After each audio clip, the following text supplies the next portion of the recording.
transmission. Intercepted. For 3 hours. Signal detected. Mike, in the night.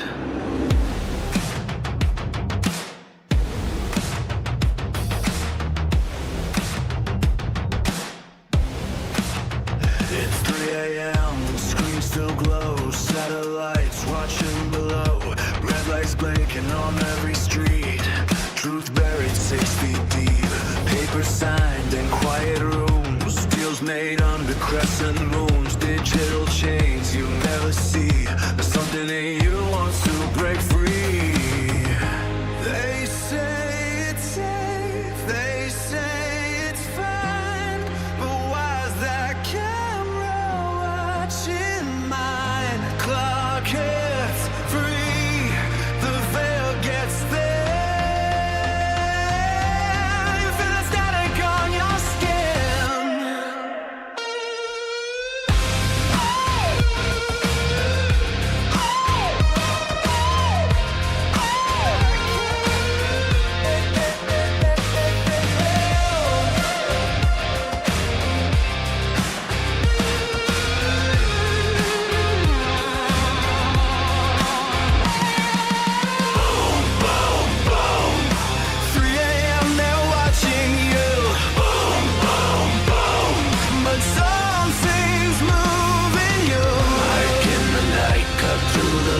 Baseline truth, all at your fires. No more silence, no more talking. I have spoken.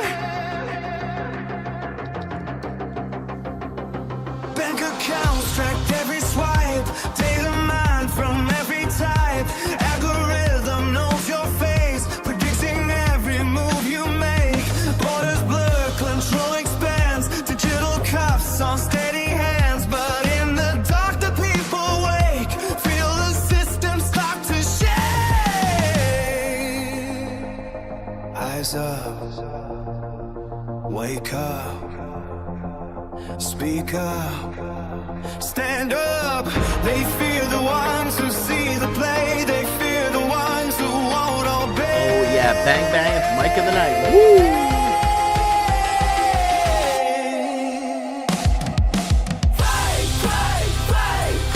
3 a.m., that's when you know. The quiet truth begins to grow. Signal cutting through the room. Truth breaking through the blue. Like in the night, no disguise, piercing through the alibis. Midnight message unbroken. I have spoken.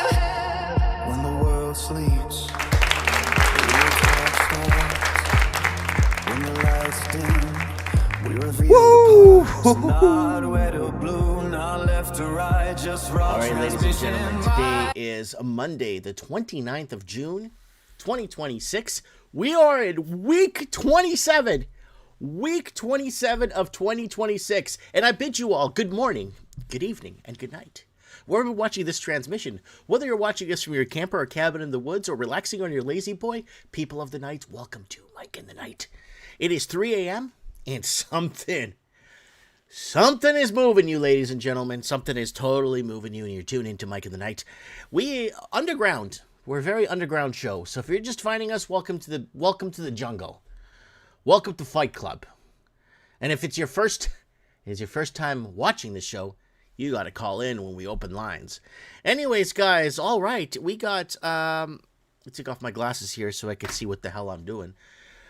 People call 2 a.m. in Portugal, says J Gray Sweater. Then we got hopefully everyone's doing well, James Farmer. And then we got MJ Phillips from the street.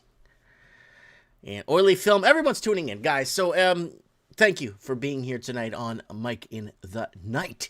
And we are in the 27th week. 27 weeks of the year, and 2027, we're knocking on your door. We are here, boy. Let us in. It's 2027, ladies and gentlemen. And, you know, what we've tried to tell you guys on this show for the last, Mike of the Night's 2018, right? So 2017, 2018. But we've been trying to tell you on this channel for many years is that governments, even governments around the world, okay, they all make promises they could never afford to keep. It's all bullshit, right? They borrowed more money. They printed as much as they can. They printed whatever they could get their hands on or allowed to print without going into hyperinflationary territory.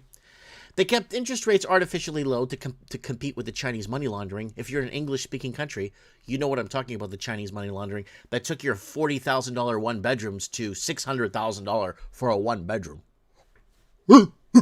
Yeah, so and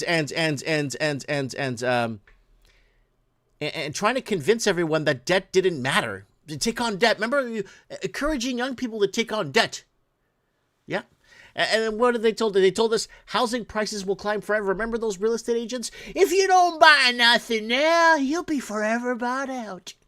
You will never own anything. We kept telling you that was a trap. And those people kept making fun of me, taking my picture and putting me down and making fun of me in the 2016, 2017, 2018, going hard on me, making fun of me, right? And they said inflation was temporary. Remember that? Oh, we're just getting started. We had to lower rates in English-speaking countries, if you know what I'm talking about, to compete with the Chinese money laundering because of the bidding wars and the artificial shortages. Now you're screwed. Oh, Mike, the Chinese, they brought money, they were good. No. From 2010 to March 2024 in Canada, they laundered $2.4 to $2.6 trillion in your real estate market. Now you can't afford to eat. But we warned you about this. Oh, what are you laughing for, Mike? People are struggling because we warned you about this. And you called me a racist. You called me fat. Now here we are. And we're watching now families struggling and can't afford to buy groceries anymore. We told you about everything we told you is all in the videos there. And people, young people, especially young families, wondering if they'll ever own a home. In Canada, you won't. In the United States, we could show you tens of thousands of properties for under $100,000. Tons of property, freehold properties, right? And now small businesses are closing their doors, and governments are finding out that their decisions that they've made have massive consequences. You just can't print money to infinity, right? QE infinity, right? So what history is teaching us, from what I'm seeing, it's teaching us that civilization, in my opinion, doesn't collapse overnight. They weaken slowly, one policy, one bullshit policy at a time, one bad decision at a time, purposefully engineered and manufactured to destroy us. One crisis at a time, right? Never let a crisis go to waste. Then one day people wake up and realize the world that they've known has fundamentally changed. Oh, yeah. And this isn't about economics anymore. It never was about economics. And that's what we've been trying to warn you on this. Oh, you're not a... What did they call me? They were making fun of me. They were saying, you're not a financial analyst. You don't know what the hell you're talking about. Yeah, whatever you learned in finance school, or if you have a degree in finance, or you thought you knew what finance is, take that book and throw it out the window because it means shit. Now, they're playing the trust game now. Now, you see how the tone changes. It's about trust now. Trust the governments. Trust the institutions. Trust the currency, right? Trust the future. Trust the science. Remember that bullshit? So everywhere you look, people are asking the same question. Why is everything more expensive? Why do I feel harder to get ahead? Why are so many countries facing the same problem at the same time? Now, if you look at the English-speaking countries, all of them were invaded by dirty Chinese money. Australia, 1.7 to 1.9 trillion, I think it was, Chinese money laundering. New Zealand, 588 billion. Right? England, the UK. They made complete condo towers for Chinese occupants only. No outsiders, just Chinese only. They brought in so much money, they distorted and destroyed. They did it in Greece, they did it in Ireland, they did it all over the place, and destroyed affordability. They did it in Portugal, they did it everywhere, and destroyed affordability everywhere for the locals, right? Now, Now there's consequences, right? And we're here. The bill. That's what this Mike in the Nights episode is. The bill is due. Who's going to pay it, right? Because the actions do have consequences, right? And because the easy money, is that okay? Easy money has consequences. Years of record debt has consequences. Years of ignoring affordability have consequences. You can't even buy food, right? Years of short-term political decisions have consequences, right? And today those consequences are no longer theoretically. They're not theoretical anymore. They're showing you. They're manifesting. They're in your grocery bills. They're in your mortgage payment as they raise rates. And we warned you about they're going to raise rates to hedge against inflation because they have to. All the videos are up, guys, in the last 15 years we made. Your taxes are going to go up. They're going to tax you to death. Your insurance, your energy costs, and your standard of living is going to go down because they bring garbage into your country to live alongside you, and that garbage, you become garbage, right? So, this is it, guys. The bill's due. What's going to happen now, right? So I wanted to put this out there, this little kind of spiel. I usually do a spiel at the beginning of Mike in the Nights, and I kind of wanted to put this one out today because I feel that governments are going to trust the government. Remember the trust the science? I hope you didn't trust the science because you're probably sick and dying now. But they're going to implement a more concrete strategy. Trust the government. Trust the institution. Trust the currencies. Trust the future. That's coming to an English-speaking country near you. They're going to be telling you to trust them. Trust it all. Leave it in our hands. And that's the biggest mistake you'll ever make for your country, is letting governments, trusting your governments. My dad's dying words in Portuguese were, take care of your mother and don't trust the government. That was back in 2019. All right, guys. Let's get to it here tonight on Mike in the Nights. I want to thank everyone for being here. Okay, good. We got Dino Bravo is in the chat right now, and it's really good to have our yep. Someone saying I will not get made. I control my own death. Go back to our video 10 years ago. No, 2016 video we made. 1 in 10 Canadians will be euthanized by 2025. It was our prediction video. And people look at me and say, well, 1 in 10 Canadians aren't euthanized. What are you talking about, Mike? I watched your video. You're wrong. Did you trust the science? Did you take the vaccine? See, those are the questions. You see, you're not looking at the big picture, right? And yeah. Yeah, Tig Nim's got it right in the comments. Trust only in Jesus. Amen. Thank you very much. Trust in Jesus. That's it. Trust in God, trust in the Creator, trust in Jesus. That's all it matters. In the end, it all goes back to God.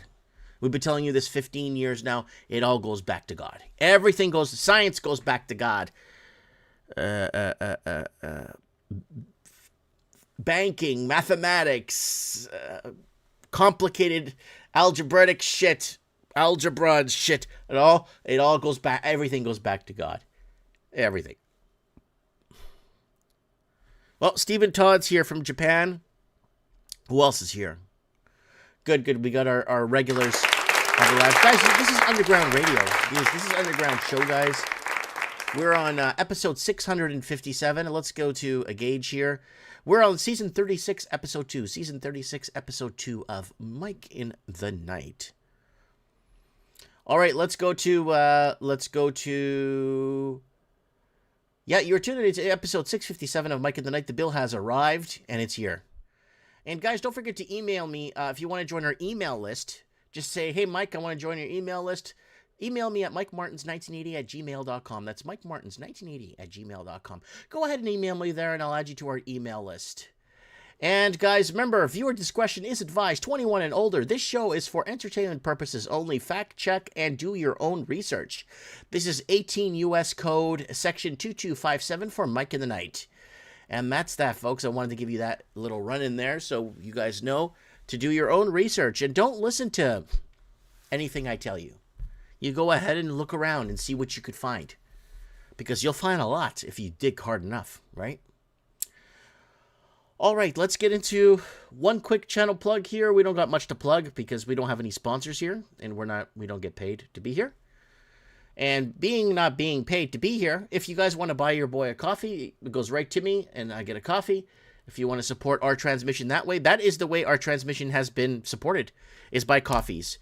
We average $800-900. We're about $800-900 a year in coffees, and that covers some of my internet and my electricity. I don't get paid like Joe Rogan and these guys to be here. I don't get paid at all. Those guys get paid big bucks to tell you what you already know. There's the YouTube channel, guys. I want to plug the I want to plug This Weekend Conspiracy Vault. I plug it every week. Go to the YouTube channel, Mike Martins. Go watch our erased history of Columbus hidden files, the formation of the Military Order of Christ, how Zero Point Energy got killed, the Butter Conspiracy, Tartarian Empire, the decommissioned pyramids, Operation High Jump, Memoir 72, the death of healing frequencies. Go back Hidden Wars, the fall of the Portuguese Empire. Go watch our Conspiracy Vault videos and maybe pick up an old live stream of Mike in the Night if you get some time. I appreciate it very much checking us out. And where are we at here? Okay, and guys, mikeofthenight.org. Mikeofthenight.org takes you to past episodes of Mike of the Night. I'm trying to put up more episodes for you guys so we could kind of go back right to the pilot episode of Rants and Lifestyle. It was originally called Rants and Lifestyle, and I think episode 186 we switched to Mike in the Night in 2017. And we're also on Facebook, guys. We are blowing up on Facebook. We're averaging 6 to 7 million views. And I'm saying this not to brag, because we couldn't get our message out for over 15 years. We were so suppressed for 15 years. So I ain't bragging. So when we're getting views, that's a good sign that the message is finally getting out. And Instagram, guys, I'm going to give you guys the Instagram in the chat. The Instagram is used so you guys could call into the show when we open lines. We are on Instagram. The audio feed is perfect. You just send me a message. I'll go into my pending messages, and I'll let you on the show if you want to come on. And TikTok, we're kind of on our last leg. I don't know if how long this channel is going to be up, but they found another 4 more videos on TikTok. So get off TikTok if you're on TikTok. You're wasting your time on TikTok. It's absolute trash. We can't get our message out, and if we do get something out, they remove. We were at 28,000 followers the other day. They removed 7,000 followers. This video here went viral, 257,000 views a few days ago, and they removed all the followers from this video. I know they did, because they do this kind of shit, TikTok. So get off TikTok now. It's garbage. And if you want to buy something at the store, there's a link in the description of the video. If you want to buy a mug or anything, I'm hoping to sell something this year. I haven't sold a thing this year in this store. I haven't sold a single mug, a shirt, a sticker. I don't think I've made a single sale this year on this store. So my goal is to sell something this year on this store. And I appreciate that. But yeah. Anyways. All right, guys, it's Mike of the Night 657. Let's jump into some headlines for you guys. Yes, don't forget about the Kick platform. Yes, we are on Kick. Let me see if it's even running. Oh, yeah, it's running. There it is. We're on Kick. We're on Kick. We're on 9 different platforms right now. So we got our friend over there in the Philippines watching from Cebu. Thank you for being here tonight.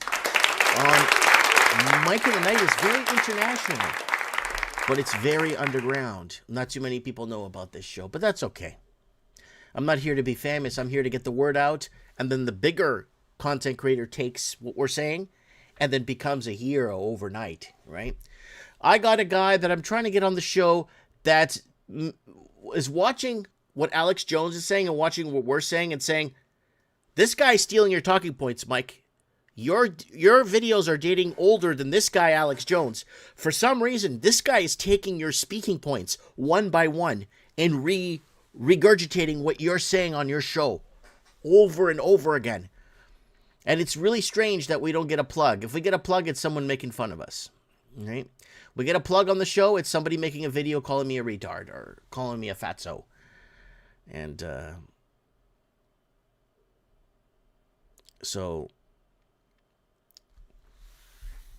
okay, all right. Let's have some fun tonight. All right, we're gonna go over to Canada. We're gonna go to Canada because we told you so, Canada. And here it is: Canadian mortgage arrears hit 12-year high. Bank sees 2020 boom wiped out. The 2020 boom, where Canada, the big melt up. Remember the big melt up we told you about in 2020? We're making videos, sell everything. It's a trap. It's a melt up. Well, if you're stuck with a property now you didn't sell, that's kind of on you. We warned you. And Canadian mortgage debt has seen explosive growth return, but banks aren't seeing the benefits. And there it is right there. And they're wiping out. You're going to wipe out all of this gain here in 2020, and it's going to get disastrous. And here it is: Canadian mortgage at least 90 days past due. This is dangerous territory right here. This is when interest rates were super low, right? And well, interest rates have been super low for almost 10 years now. But I'm saying this is during the melt up of the pandemic here, and you're starting to see here where more and more mortgages are going arrears, and that people are defaulting even more. Canadian banks have seen the entire 2020 lows rate boom reverse. So there's your boom right there. Sorry, wrong graph. This is the right graph here. There's your boom right there. And it's hasta la vista, baby. Goodbye. It's game over. So if you bought at the top, well, if you bought at the top, depending on what year you bought, you could have bought at the top at 2018, 2019, because that's all going back. Right? That's all going back. And we've been warning you about that. And Canadian mortgage borrowers face less bad news as renewals peak. Now, what does that mean? Again, we've been warning you. It's the same thing over and over again. Is that they're going to have to be renewing interest rates. You have to renew your mortgage after 4 years in Canada.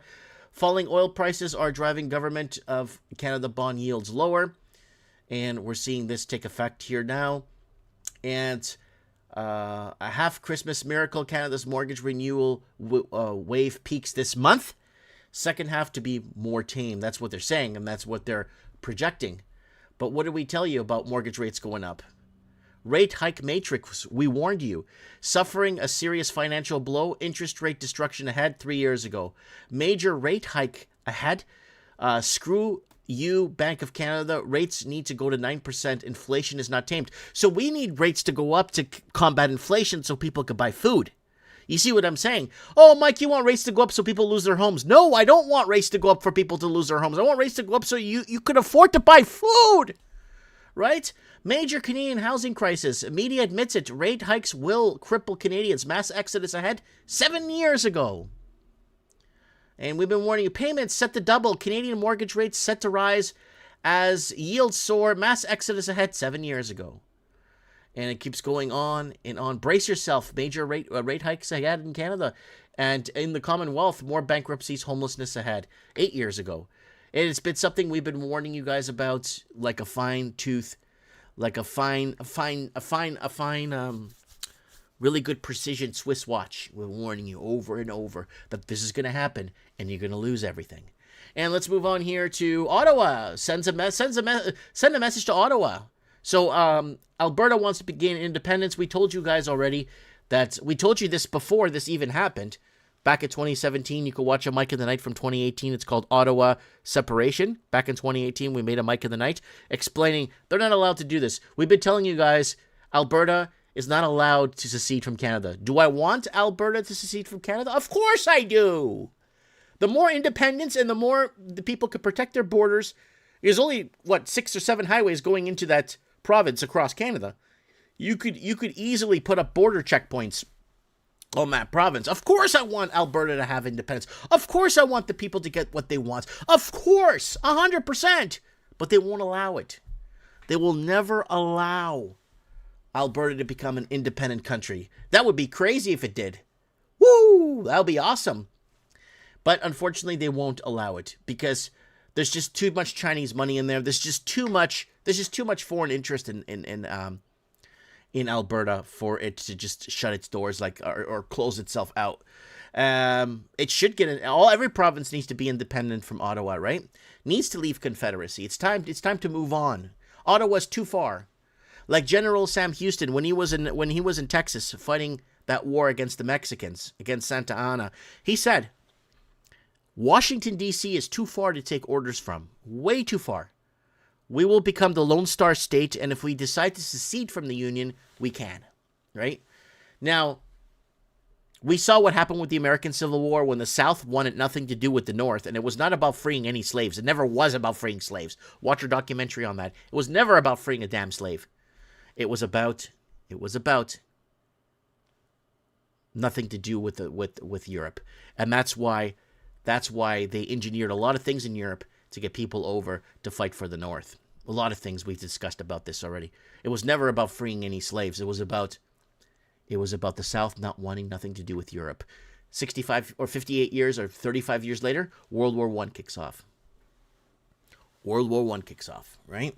And they need a unified America for World War I. All right. And northern Manitoba evacuations continue Sunday as wildfire threat grows. Again, it's arson season in Canada. Look at this lush green, beautiful green, lush green, burning. It's all arson in Canada. You get 1 or 2 wildfires a year across, 3 wildfires from lightning or whatever. But this is all arson. Arson season is back, guys, in Canada. And get ready, folks. It came late because it was a damp spring, mostly across Canada. And that's what's going to happen there, folks. It's arson season is back. Last year they caught 313 arsonists, and the year before, in 2024, they caught 404 arsonists in Canada, and they were all set free. They're all, go do your thing, right? You don't want to believe in global warming? Fire. Yeah, you don't want to believe in global warming? Huh? Yeah, that's... Burn it down. They don't believe in global war. Oh, climate change. Sorry, it's climate change now. I forgot.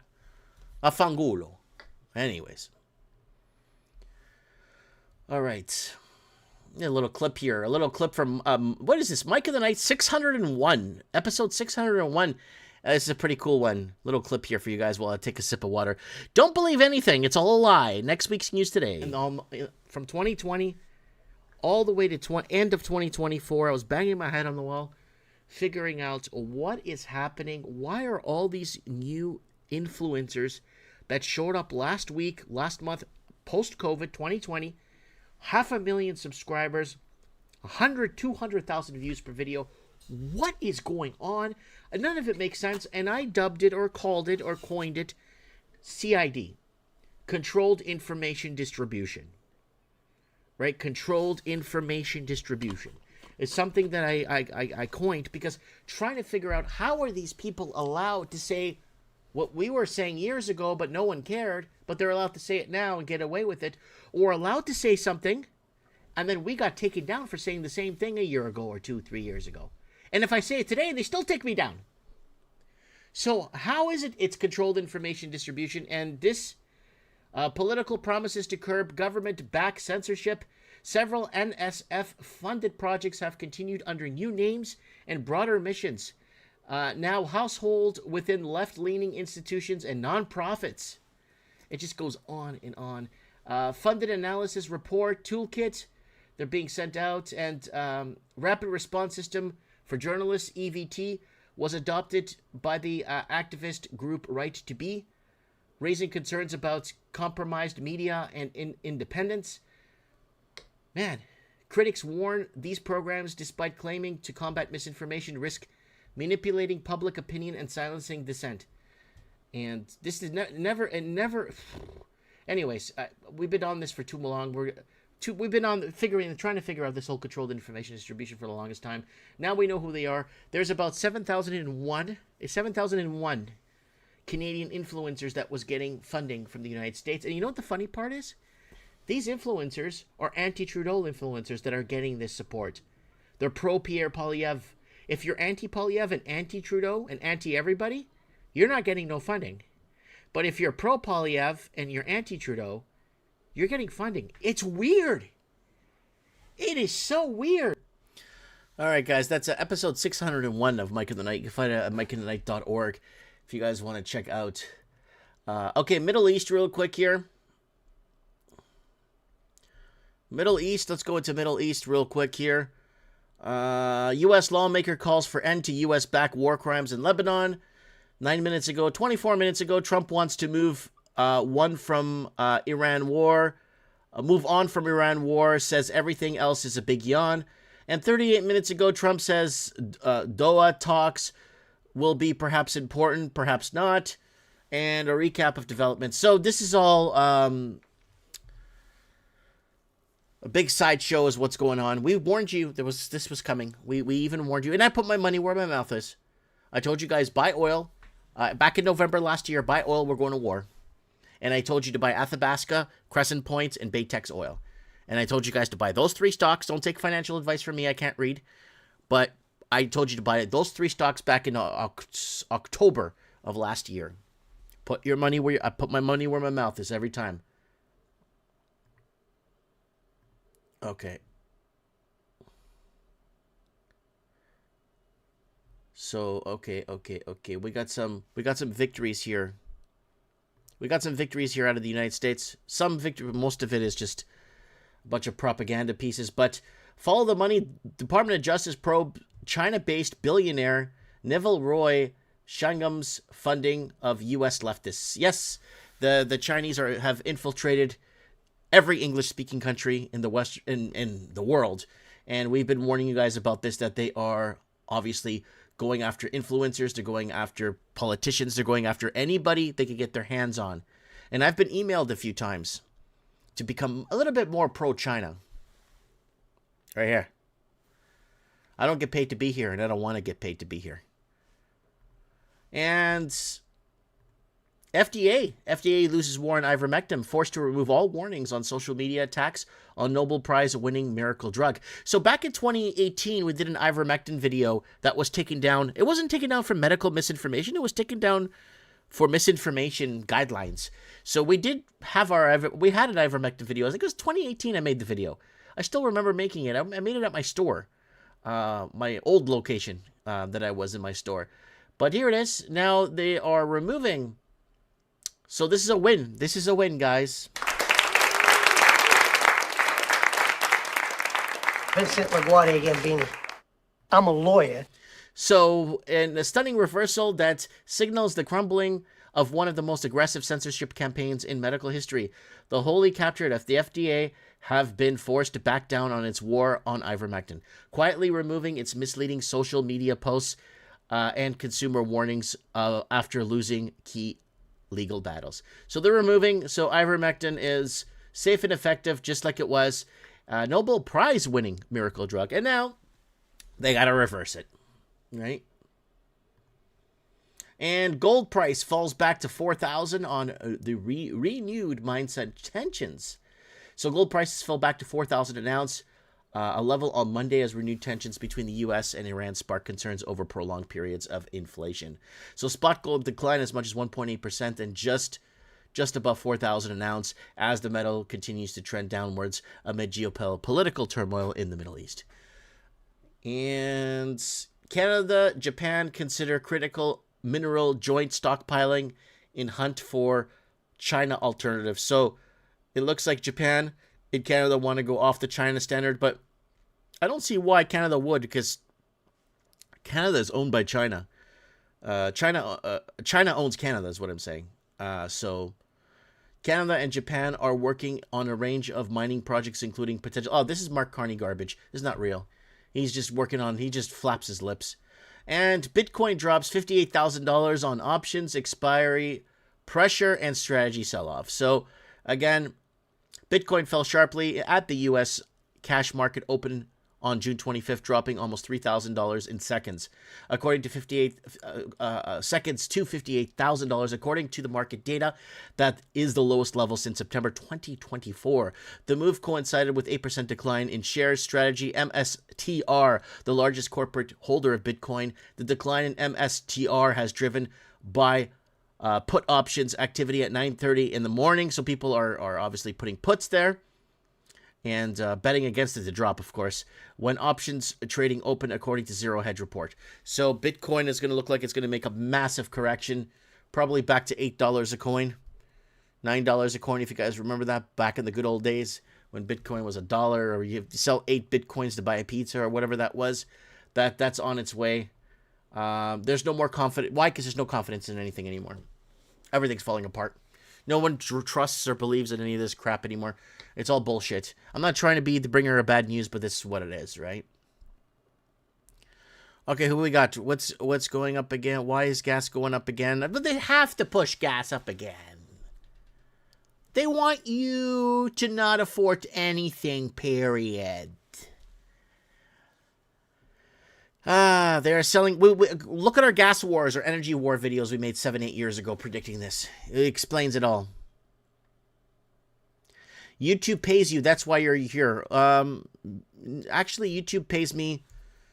yeah, YouTube pays me, and your subscriptions that you have pay me. Like 87, or I think my AdSense is up to $87 for the month. So, okay, I get paid $100 a month to be here. Oh, okay. So I don't get paid to be here. I have no sponsors. I got people emailing me, hey, well, I'll be your sponsor or this. You got to promote this. I'm like, get the fuck off, man. Get the fuck out of here. Can't be bought and paid for. PDS10. PDS10 is here in the house. Mike, check your coffee. Let me check my coffee donations here. Oh, I got a coffee donation here already. Thanks, guys, for the coffees. We got, Jennifer, thank you for the donation. Tio, thanks for the donation. And Todd, Stephen Todd, again, thank you so much, guys, for the donations. That was Tig Nim there. Thank you so much for the donations. I appreciate it. This is what keeps Mike in the Night going. You guys are funding this transmission. That's it. The $800 or $900 a year I'm making coffees is what funds this transmission right here. That's it.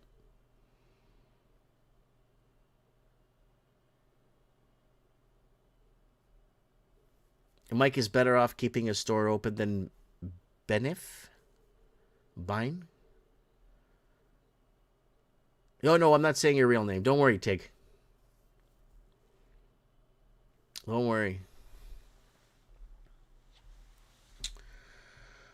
All right, here we go, folks. Everybody is here. Oh, here's a clip from a Mike of the Night episode 562. Episode 562 of Mike of the Night.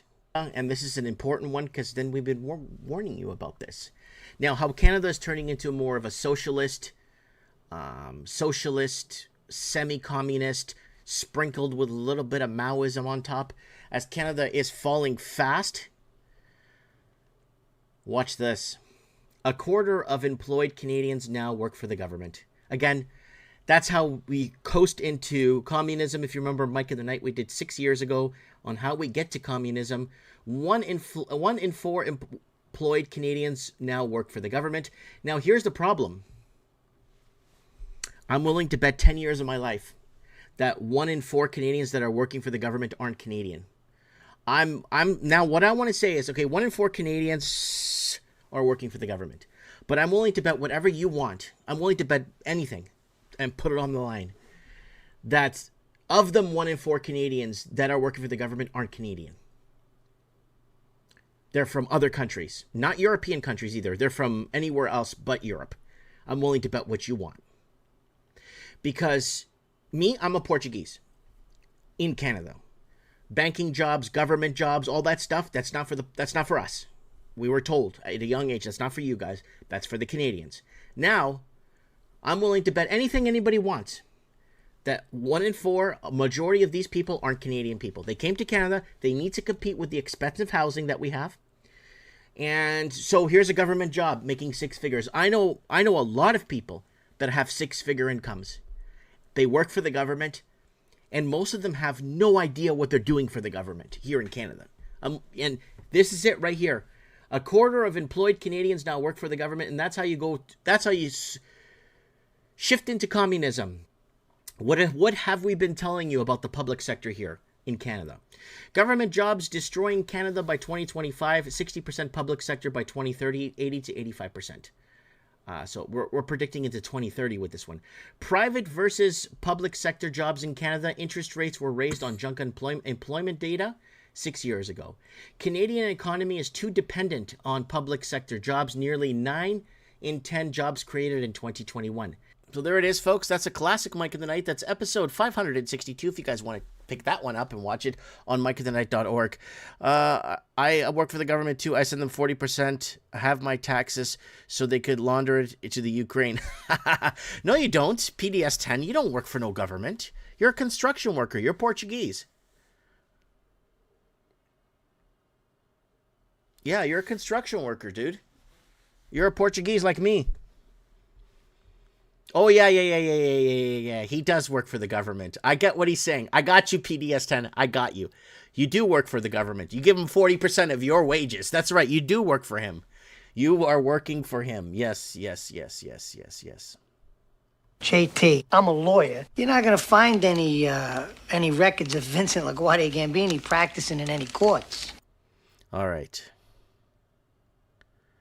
Come on, Mike. 15-minute cities are the future. White-collar government jobs are like winning the lottery now. Yeah.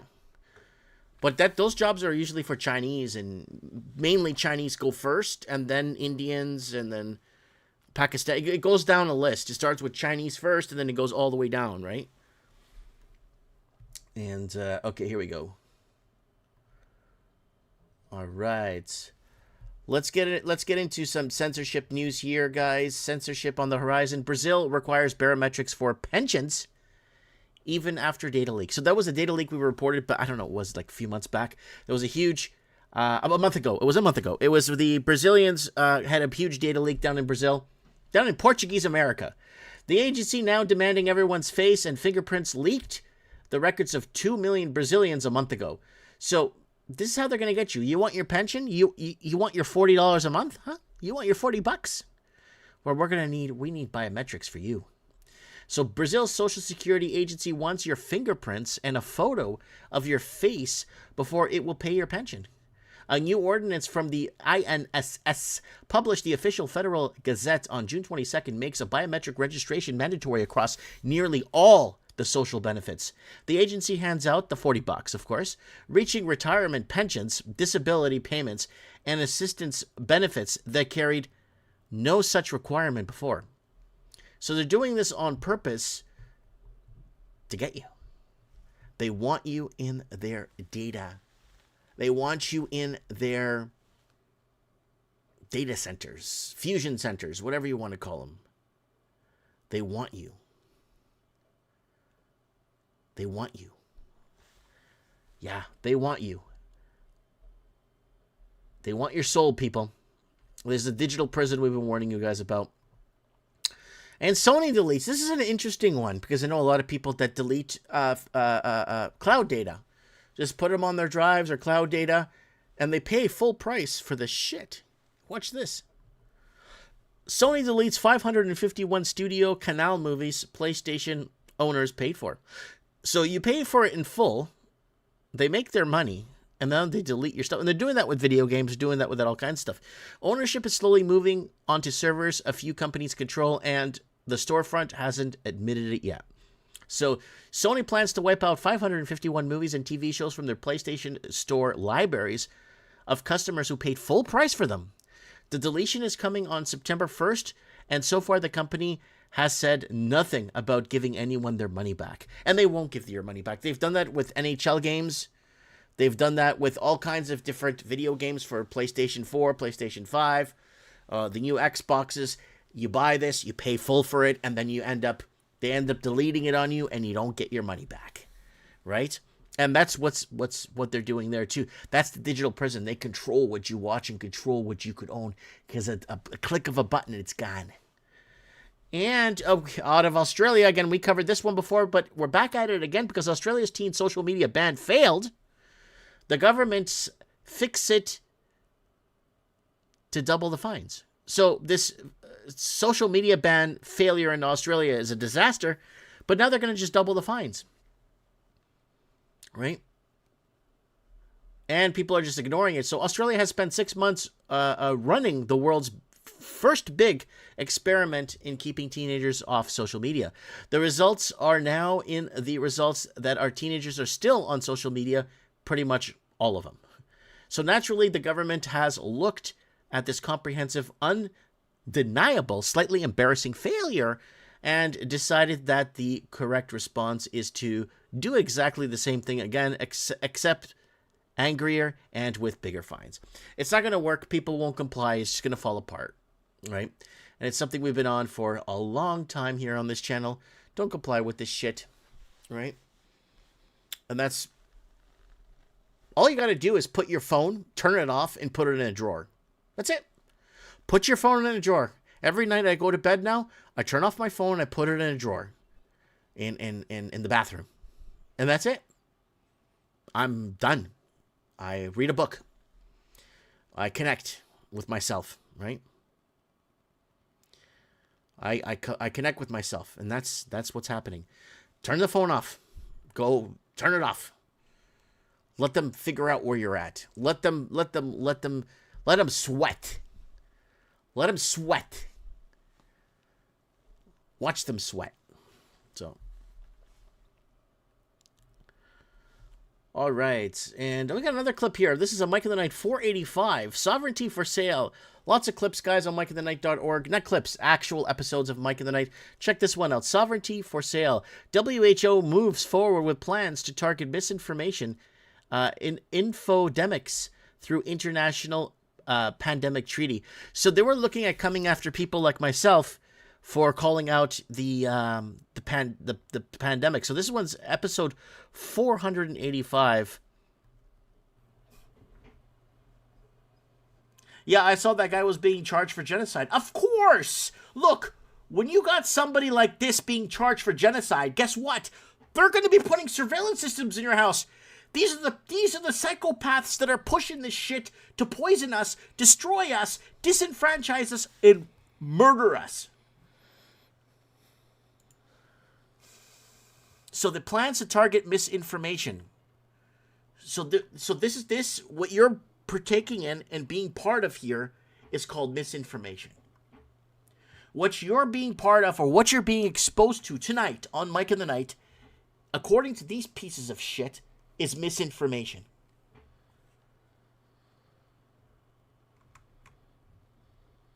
So we got the 8th pill in the house. Good to see you, buddy. So this was back in Odyssey times, because we were kicked off of Rumble, and we couldn't go on Rumble, and we were kicked off of YouTube, so we had to go on Odyssey to watch Mike in the Night. That's episode 485. If you guys want to check it out, it's in our playlist there. Woo! Okay, let's get some comments. Who's here? Who's here tonight? MJ Phillips is here. Shitzcoover is dead like a fent head in the PP-stained alley of our hopes and dreams of better future. That's Glenn. If you guys want to catch Glenn, he was on Mike of the Night last week. Did a good segment for us last week on Mike of the Night. He's Canada's famous homeless man, and he's down in Vancouver scoping out the scene there. And hi, Angie. Just jumped in the chat there. They don't control you, Mike, says Glenn. Of course they don't.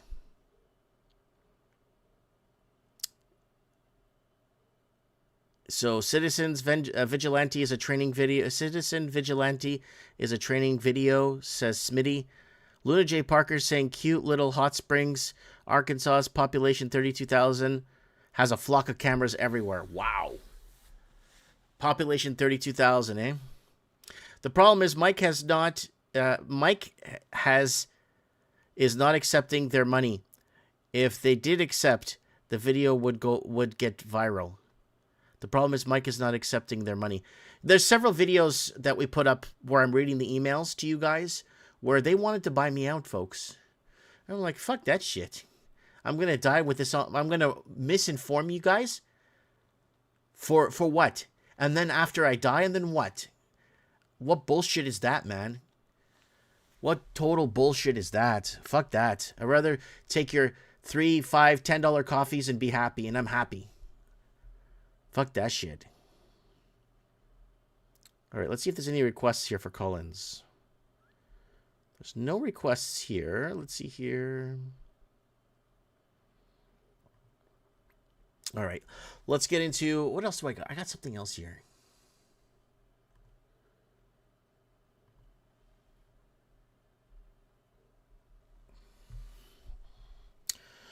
Okay, guys, let's head over to Europe. Europe is the rape capital of the world. And will Denmark really ban the Islamic call to prayer? Yes, it's not an Islamic country. It's a Christian country. Look at it. Look at the architecture. This is Christian. Look how clean it is. This is a Christian country. You don't have Islamic prayer, call to prayer in a you go to an Islamic country for call to prayer. You want call to prayer? Go to an Islamic country. All right? Stop bringing this shit over to the West because nobody wants this garbage and nobody voted for this shit. And 5 shot dead despite Germans' gun licensing, registration, and other controls. So it was a shooting. At least 5 people were killed in the suburb of Hamburg on Monday despite Germany's stringent gun controls, which include gun licensing, registration, confiscatory actions, and other controls. So they're disarming the citizens, and it's not gonna work. And Italian locals pummel African menace after he begins masturbating in front of young children and families in the beach in the Genoa. There he is right there. Look at this piece of garbage. In front of women and children. What a piece of trash. A video showing an African migrant exposing himself to a woman and young children on a beach in Italy has gone viral, bringing a spotlight on the horrors of mass migration in Europe. Like, what are these people doing in Europe? Why are they there? Right? The Portuguese Templars worked really hard to rid the continent of these people. And what are they doing there now? And they're bankrupting Britain. Nigel Farage fumes after Home Office admits migrants are using ECHR to avoid deportation and would cost another £4.9 billion. And Nigel Farage has warned Britain's border crisis risk bankrupting Britain after the Home Office revealed migrants are using European Convention on Human Rights to stay in the UK. Last year will cost taxpayers $4.9 billion. People who don't build, fix, repair, expand, don't contribute to society, just a total waste of time in Europe, and it's destroying the fabric of Europe and what it means to be Britain, right? And again, the Chinese money laundering window destroyed affordability, and then let's bring in more migrants, just like Canada. Canada did the same thing, 2010 to March 2024, trillions of dollars in from China. Now you can't afford anything in Canada, right? And then U.S. closes its borders, makes it harder for Canadians to get out. Again, 6 killed in mass shooting in German. This is 2 different headlines covering 2 different. At least 6 people have been killed. So local police said that the shooting of Stad outside of the youth center was extended family targeted was the target, while claiming that there was no political motive behind the attack. So it looks like a family feud. And Ukraine in bed with Mexican drug lords. Of course, everyone's in bed with Mexican drug lords. Cash-strapped Kiev is seeking to make money by turning the country into a drug haven, Russia's Foreign Intelligence Services says. Ukraine is deepening its cooperation with Mexican drug cartels to profit from the flow of narcotics, including fentanyl, into the EU. Russia's... Hello, Ukraine. Cut the middleman out. Why are you going to Mexico for fentanyl? It's coming from China, in Juarez. The fentanyl comes from the southern Chinese province. We covered this in 2017 on the channel. It comes from the southern Chinese province into Benito Juarez factory, into Mexico, and into Kitimat and other ports along Canada that the Chinese own ports in Canada. That comes in through those ports in Canada. Fentanyl comes in, and I think Donald Trump intercepted a huge barge of fentanyl that was coming into Canada, and he basically turned it around, right? So, yeah, no. Zelensky, if you're watching this, buy your fentanyl directly from China. Don't go through the middleman in Mexico. Just buy it directly from China, because China will poison you. China will sell you the poison to kill your people. 100%. And then come and buy all your resources on pennies on the dollar. And yeah, that's pretty much what I got for Europe for right now, guys. Some of the more major stories that are happening. But again, it's going to get worse before it gets better, because unless you could flush out the dissidents and get rid of the people that are destroying your country, you got to get rid of them, right? the investors that laundered trillions of dollars through your country, the people that came up, the people that came in and putting 40 of them to a room, 50 to a room to try and make up the housing deficit because the locals can't get in. You need to get rid of all of it.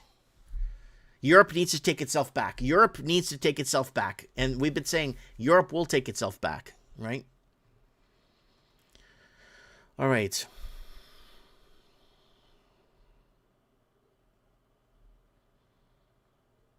Yes, Smitty says Islam has no place here. It doesn't.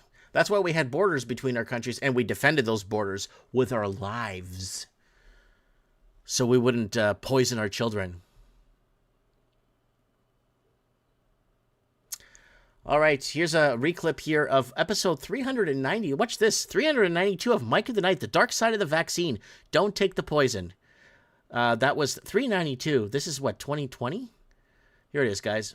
Here, this is, again, natural news. Italy suspects COVID death tally corrected from 132,161 to 3,783.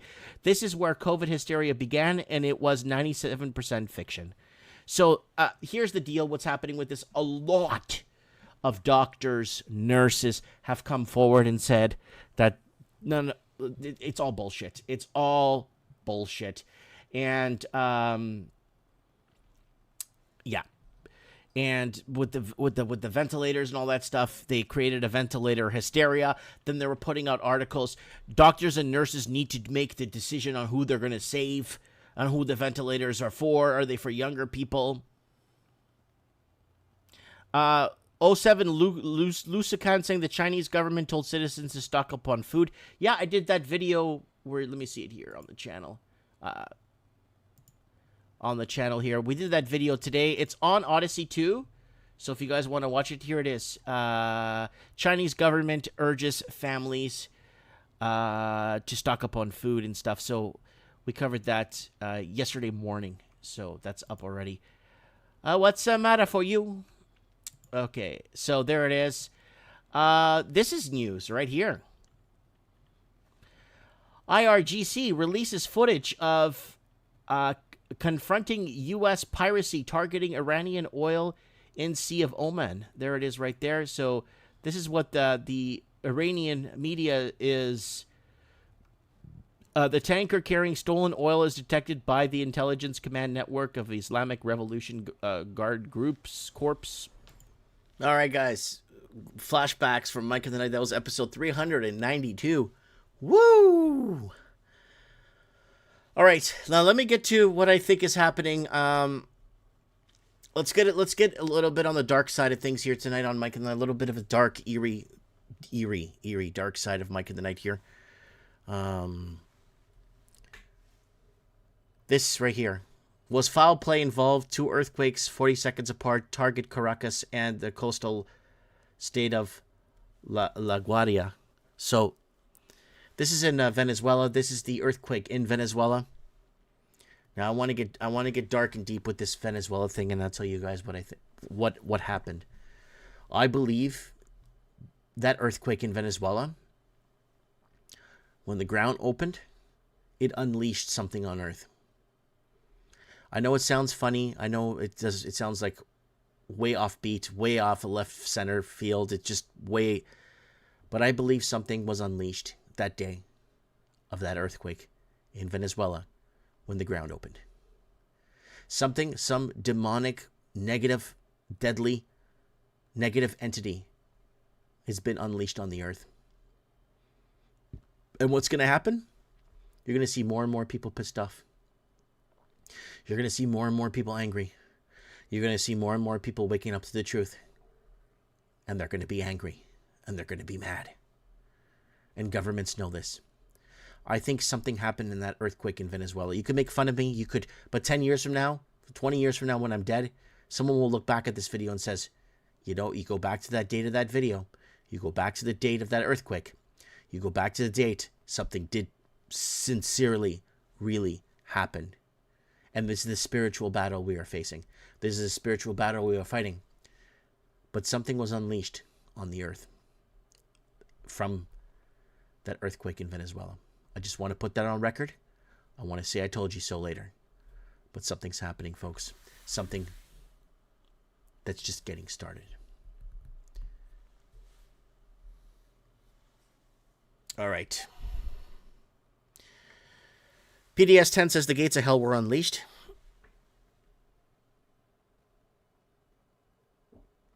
And someone's saying now we're getting into spells and magic and mysticism because of the earthquake. Yeah. Everything's happening. Everything. Just keep trusting the science, James. You're going to be okay. Just trust the science. You'll be fine, buddy. The earthquake was done like Haiti. Human madness caused the... did human madness cause the quake? No, it's a turn.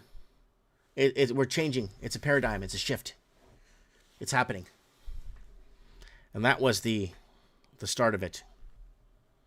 But it doesn't matter. Make fun of me now like everyone does.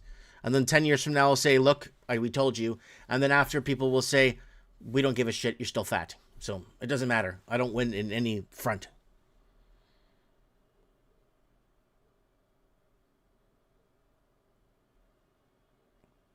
Yeah. All right. Let's go over to... oh... let's get over to news. News that are forbidden news from Canada. This is the stuff that you don't see in Canada, guys. Here it is. Forbidden news from Canada. So a tourist in China witnesses a local spitting inside a high-speed rail station. And this brings me back to Yorkdale Mall, guys. Maybe I'll tell you that Yorkdale Mall story another time. But just tourists just spitting on the ground there. And Moroccan man turns Italian train toilet into a personal shower, leaving passengers disgusted. Look at that. He's taking a shower, and he's filming his ass.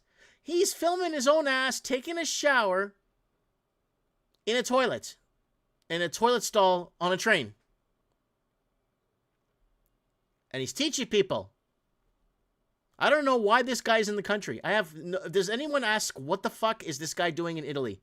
Why is this guy there? Why does Italy need this man? Why does Italy need this? Does Italy need this fucking man? That's the question I'm asking. What the fuck is he doing there? And upper caste, man punishes lower caste Shang woman and because she crossed his path in China. So you can't trust, you got to be careful. There's a lot of culture and tradition in China. And that's coming over here. Got it. Because women's rights. Yeah. There it is. He's punishing a woman for crossing his path. Fuck, I'd give that guy a DDT, man. If I was walking down the street and I saw him hitting a woman like that. Oh my God, China seems 100 years ahead. This China high-tech rail station after heavy rainfall. Yeah, they can't build shit. Everything lasts 3 kilometers or 3 minutes, and your warranty is up. And we got lots of China stuff here tonight. This is how China became the manufacturing capital of the world. There it is right there. Hey, you're too slow, boy. We're giving you 13 cents for the day, boy. You got 13 cents there. We're paying you 13 cents. We got to get those shirts out to the Gap. And watch this piece of garbage. Woke week. Ireland Irish have no honor. They sacrifice their women. So this is what they say. Woke week equals Ireland. So look at this. He quickly made his move from the scene. The victim, so it's some Moroccan or some shit like that. And he elbows. So what if that was your sister? What if that was your mother or grandmother? It's this piece of shit. What the fuck is that guy doing in Ireland? Why is he fucking there? This is why people are going to take their fucking countries back, and I've been saying it for the last 15 years. They're going to take their fucking countries back. And that piece of shit, what the fuck's he doing in Ireland? What the fuck is that guy doing in Ireland? That's my question to you in the comments. I want to know what the fuck that guy's doing in Ireland. Why is he there for? Fucking piece of shit. And more from China. Airport roof section suddenly collapses in China. Yeah. Bring in more money, China. Go buy our housing. Leave it all empty. Yeah. In Vancouver, police, that's also considered China, scale and raid a condo unit near English Bay. They have all these cool names for English Bay. Ooh, must be classy. No, just full of bums, and it's there you go, there you go. Yeah, whoa, right there, yeah. You say something online, boy? You say something? Huh? What'd you say? That you post a meme on Facebook? And alleged attempt to meet a 13-year-old leads to arrest. So alleged attempt to meet a 13-year-old days after arrival. A Bangladesh student arrested 3 days after arrival for attempting to meet a 13-year-old girl. What the fuck is this fucking piece of shit gonna fucking study? What the fuck is this guy gonna study? You fucking tell me. Why is he studying for? It's equal hiring. They'll fucking hire him regardless in this fucking shit we live in. To meet a 13... What if that was your 13-year-old girl? This fucking piece of shit. What the fuck's he doing there? Same thing was asked to me. So when you say, why are you being racist, Mike? When I was in Toronto as a kid with my dad in Toronto, people would ask us, what are you guys doing here? Why are there Portuguese people in our country? And my dad's like, we're building this fucking country. Shut your fucking mouth. And then they bring in this fucking shit. All right, let's keep going. Watch the shocking condition of Mumbai's famous Juno Beach that has left everyone worried. So there's the beach right there in Mumbai.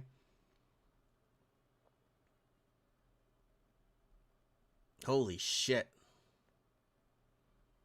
Holy shit. Coming to a city near you. Holy shit. And China is painting dead trees green for tourists. What a fucking stupid fucking waste of time. There's the haven of China. The haven of China. The life in China is full of lotus. That's heaven right there, folks.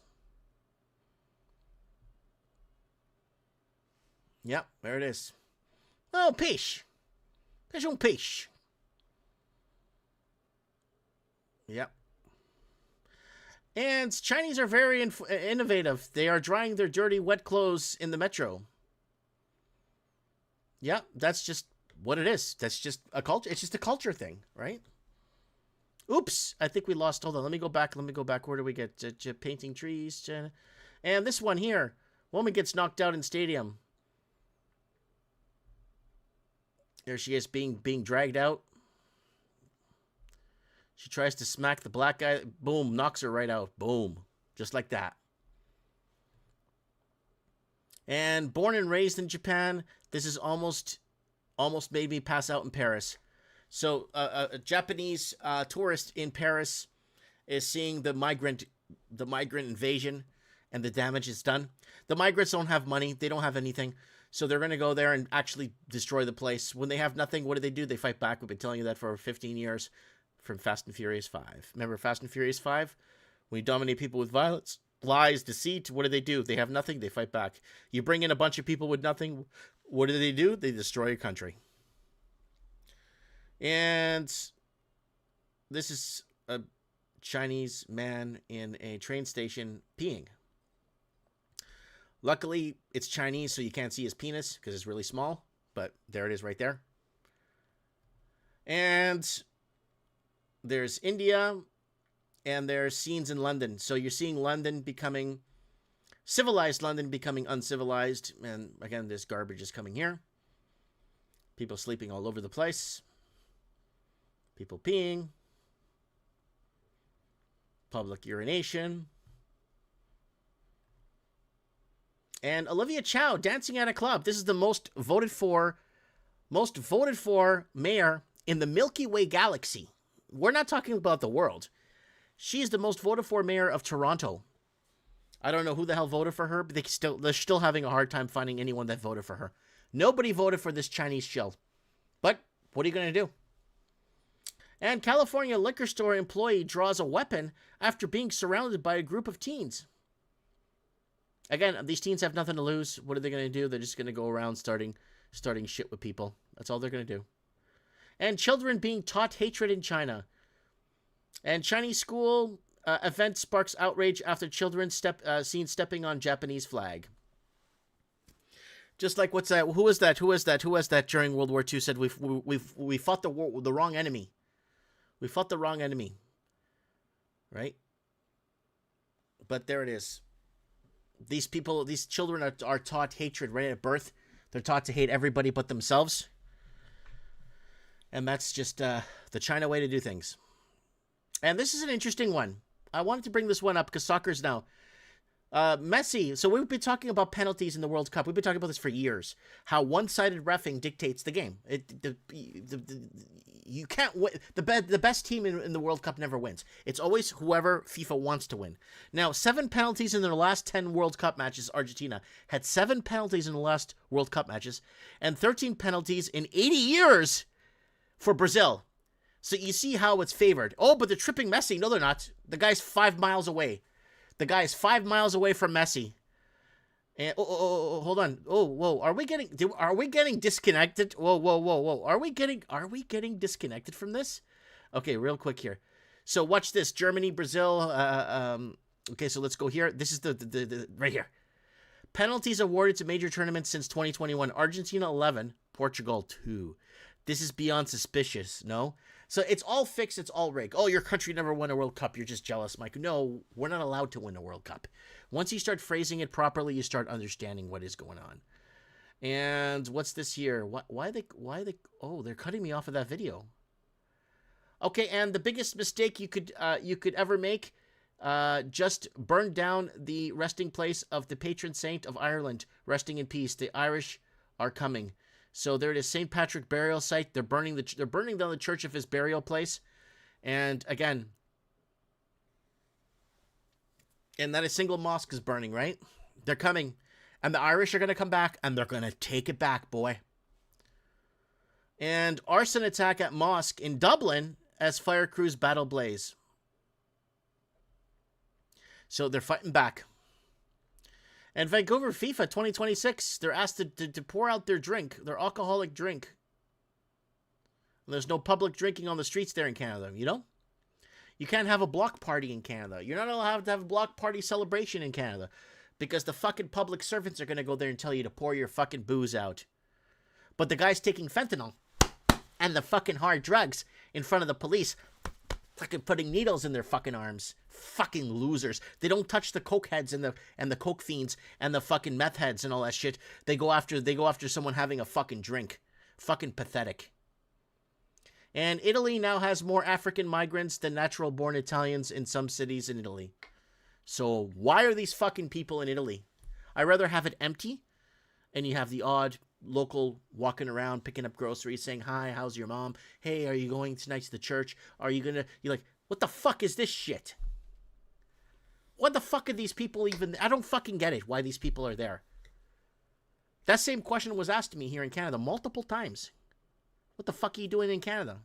And then fast forward to now. What the fuck are these people doing here?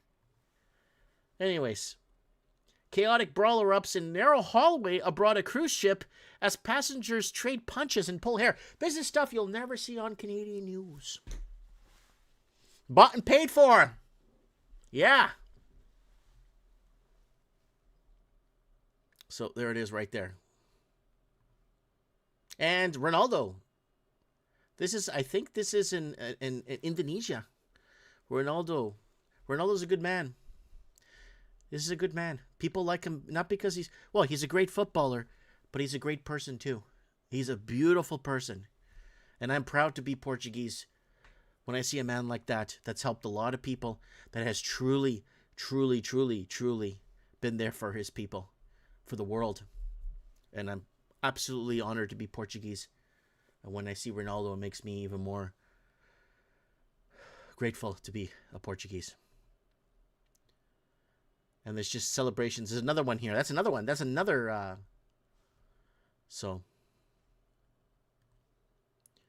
And Islamic protests chant "No Argentina, no Brazil, La Ila Allah" during Antifa World Cup 2026 rally.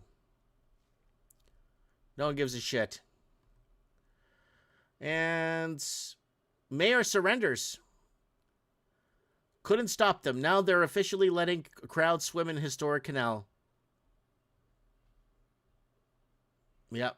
That's what happens when you overrun your country with people that are not going to fucking do anything for it. Osaka, Japan is flooding. This was last week, folks. Big fight at a McDonald's. People are sick and tired of being disrespected. Another one for Ronaldo. I think that's the same one, but that's during the day. Right?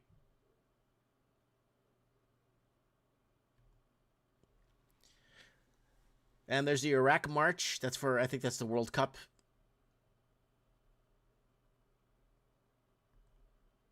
And this is in Candelaria, Caracas. That's the earthquake there, guys. In Candelaria.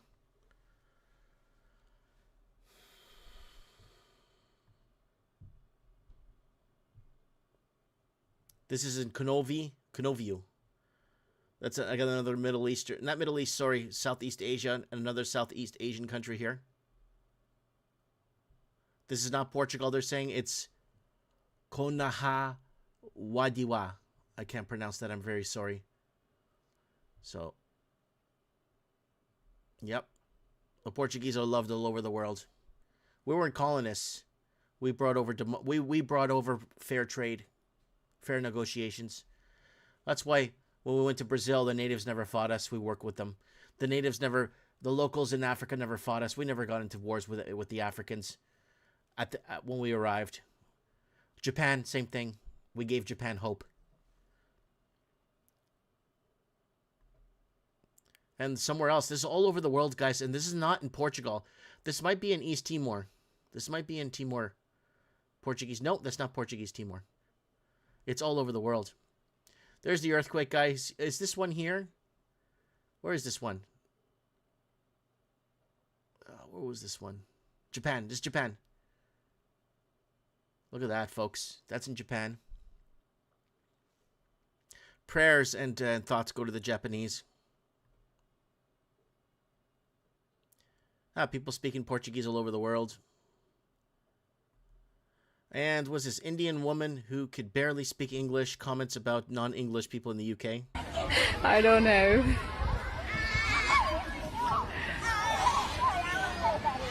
Seriously, it's not UK.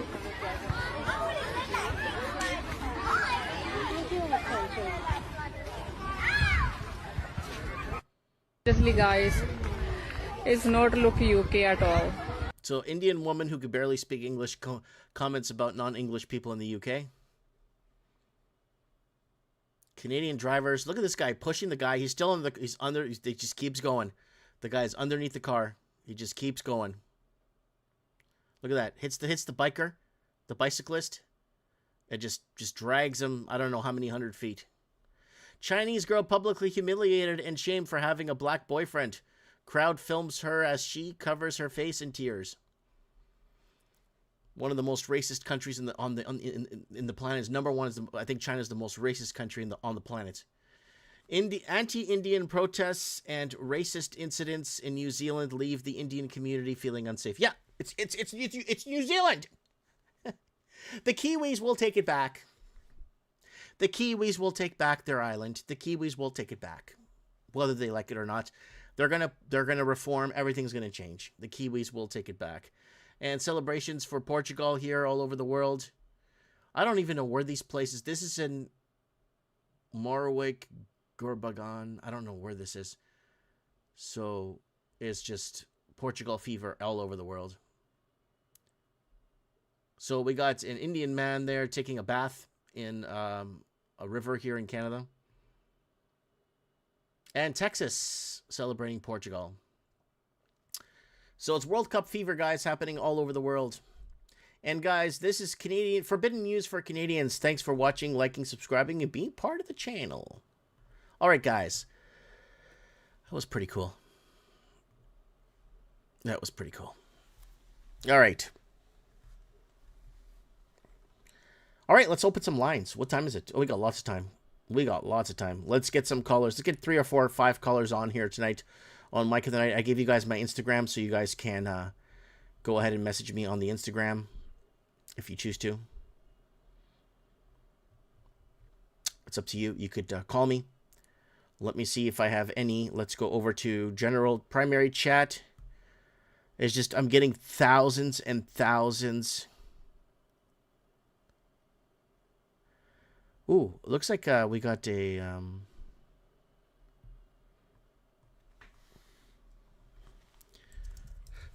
I think MJ Phillips is messaging me. We get MJ Phillips, a 2-time world champion here tonight on Mike of the Night. We'll get him on the show if he wants to come on. Just asking him if he's there still. And get him on the show tonight. Who else do we got here?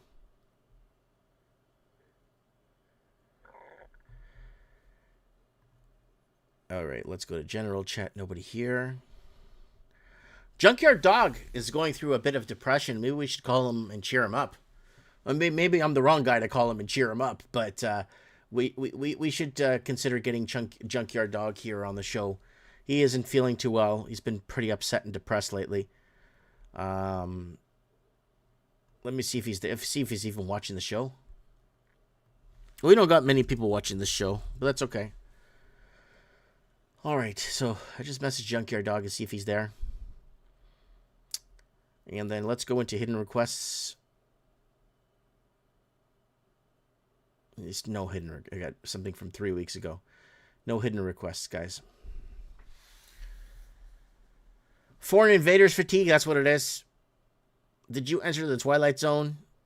I'll come on, but I was on last week.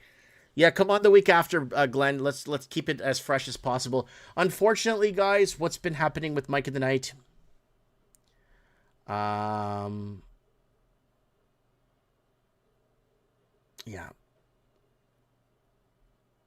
What's been happening on Mike of the Night is people are afraid to call into the show.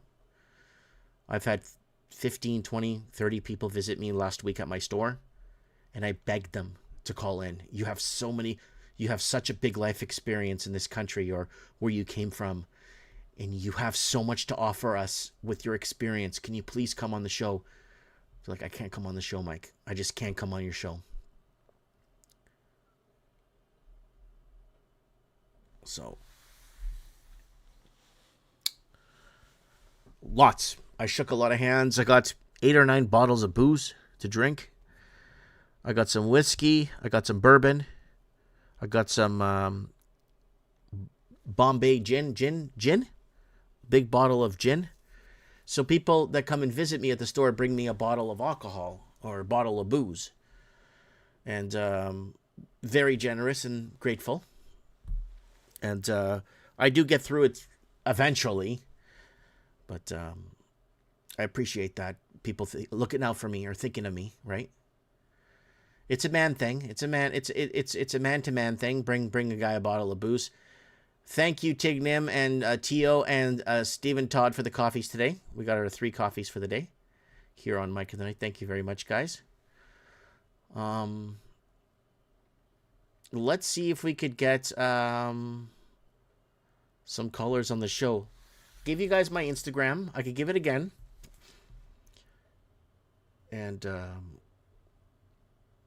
give you guys my Instagram one more time.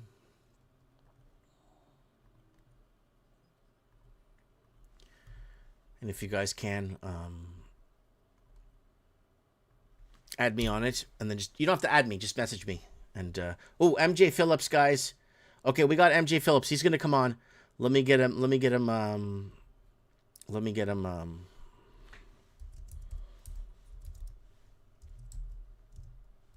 Yeah, we're going to get, we're going to get MJ Phillips here tonight. You guys are going to like him. I know him on a personal level. He knows me on a personal level. He knows I'm not fake. So he knows I'm the real deal. So, all right, let's get MJ Phillips on. 1 second, guys. Interval break here. I gotta take a swing of water here. You are tuned into Mike of the Night, episode 657.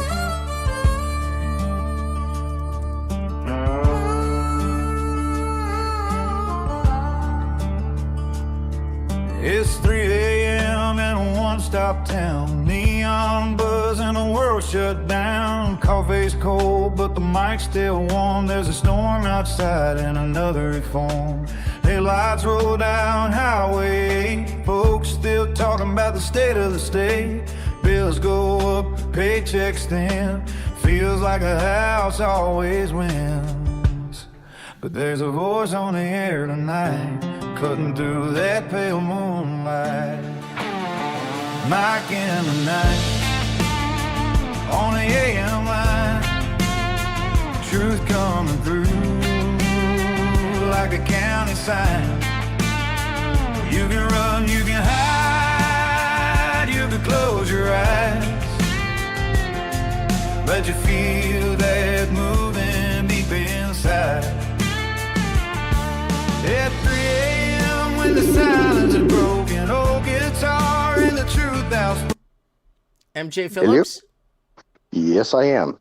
Ladies and gentlemen, we have MJ Phillips here on Mike in the Night.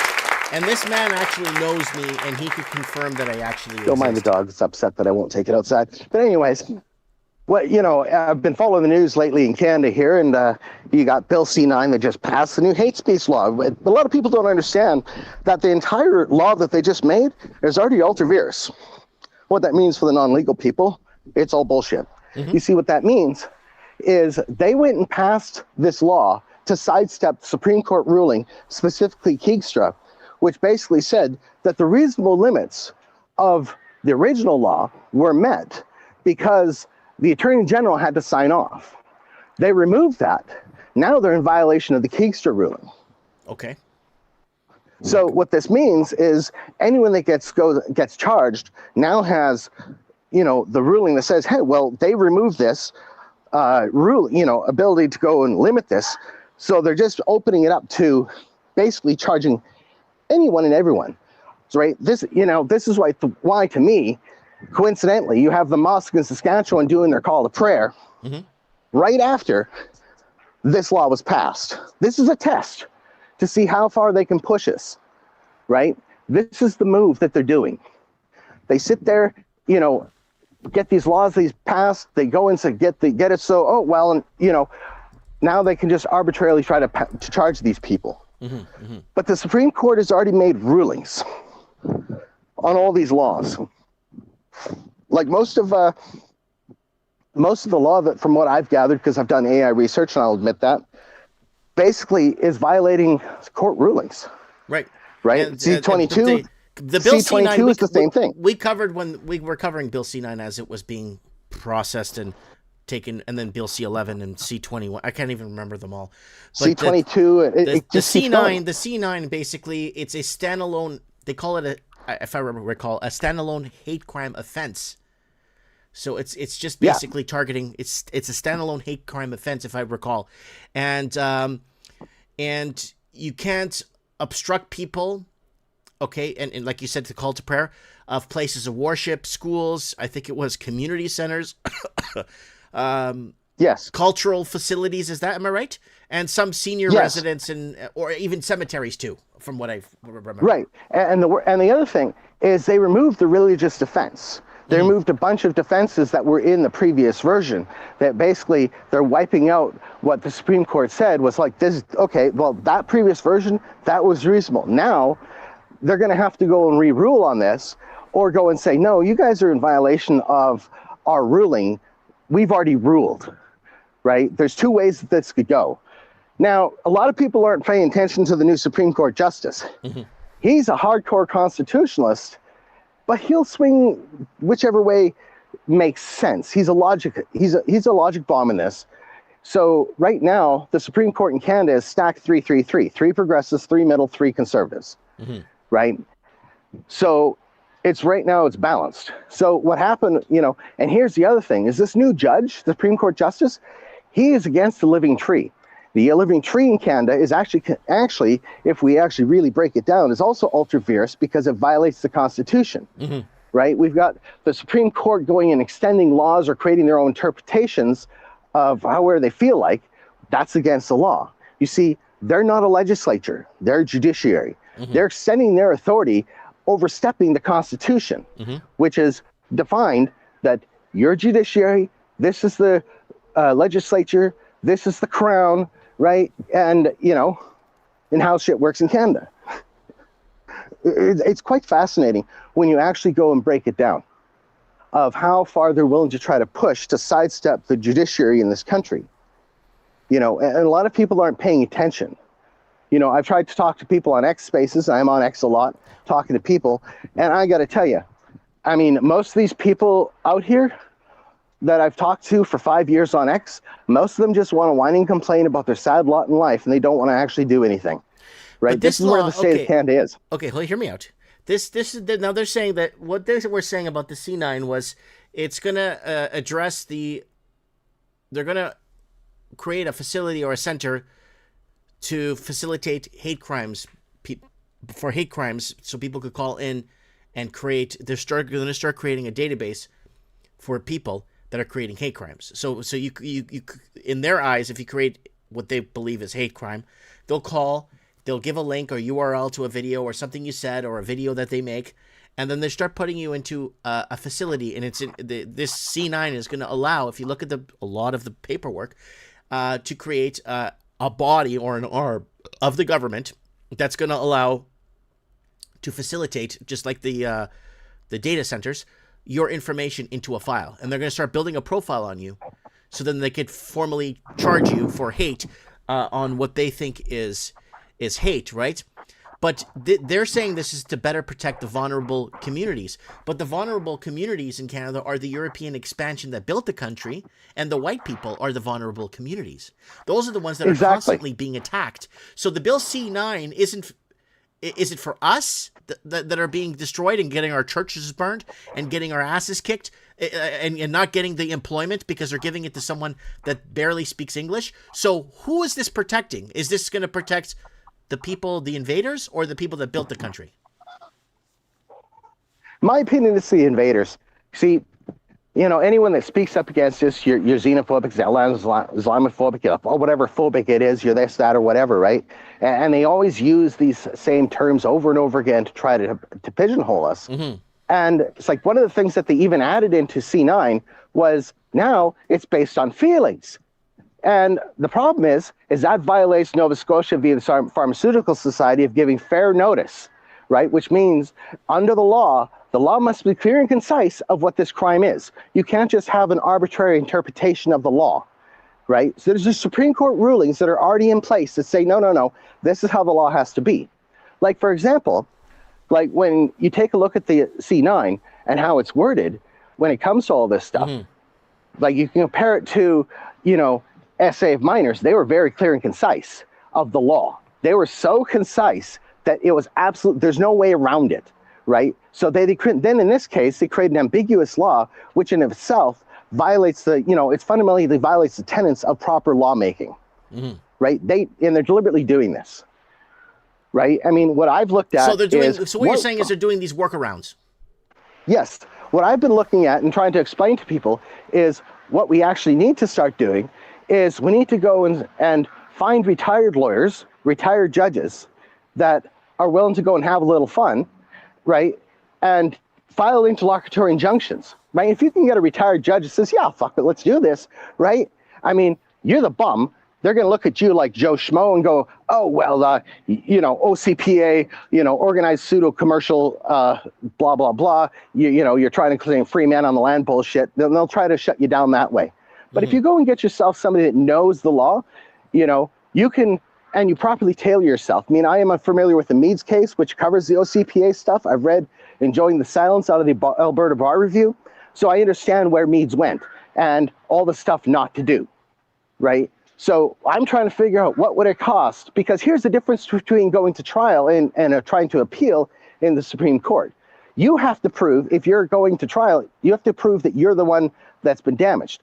But if you go for an interlocutory injunction, right, and there's R.J.R. Reynolds' case that covers what requirements are for that. And so this is the thing, is if you put the government on their heels and say, you now need to prove legitimacy of the law before the courts, right, they're on their heels. They're not expecting us to start looking up how the law works, right, and start going and formulating how to go and fight back, right? I mean, I don't know what it costs to file, but here's the thing.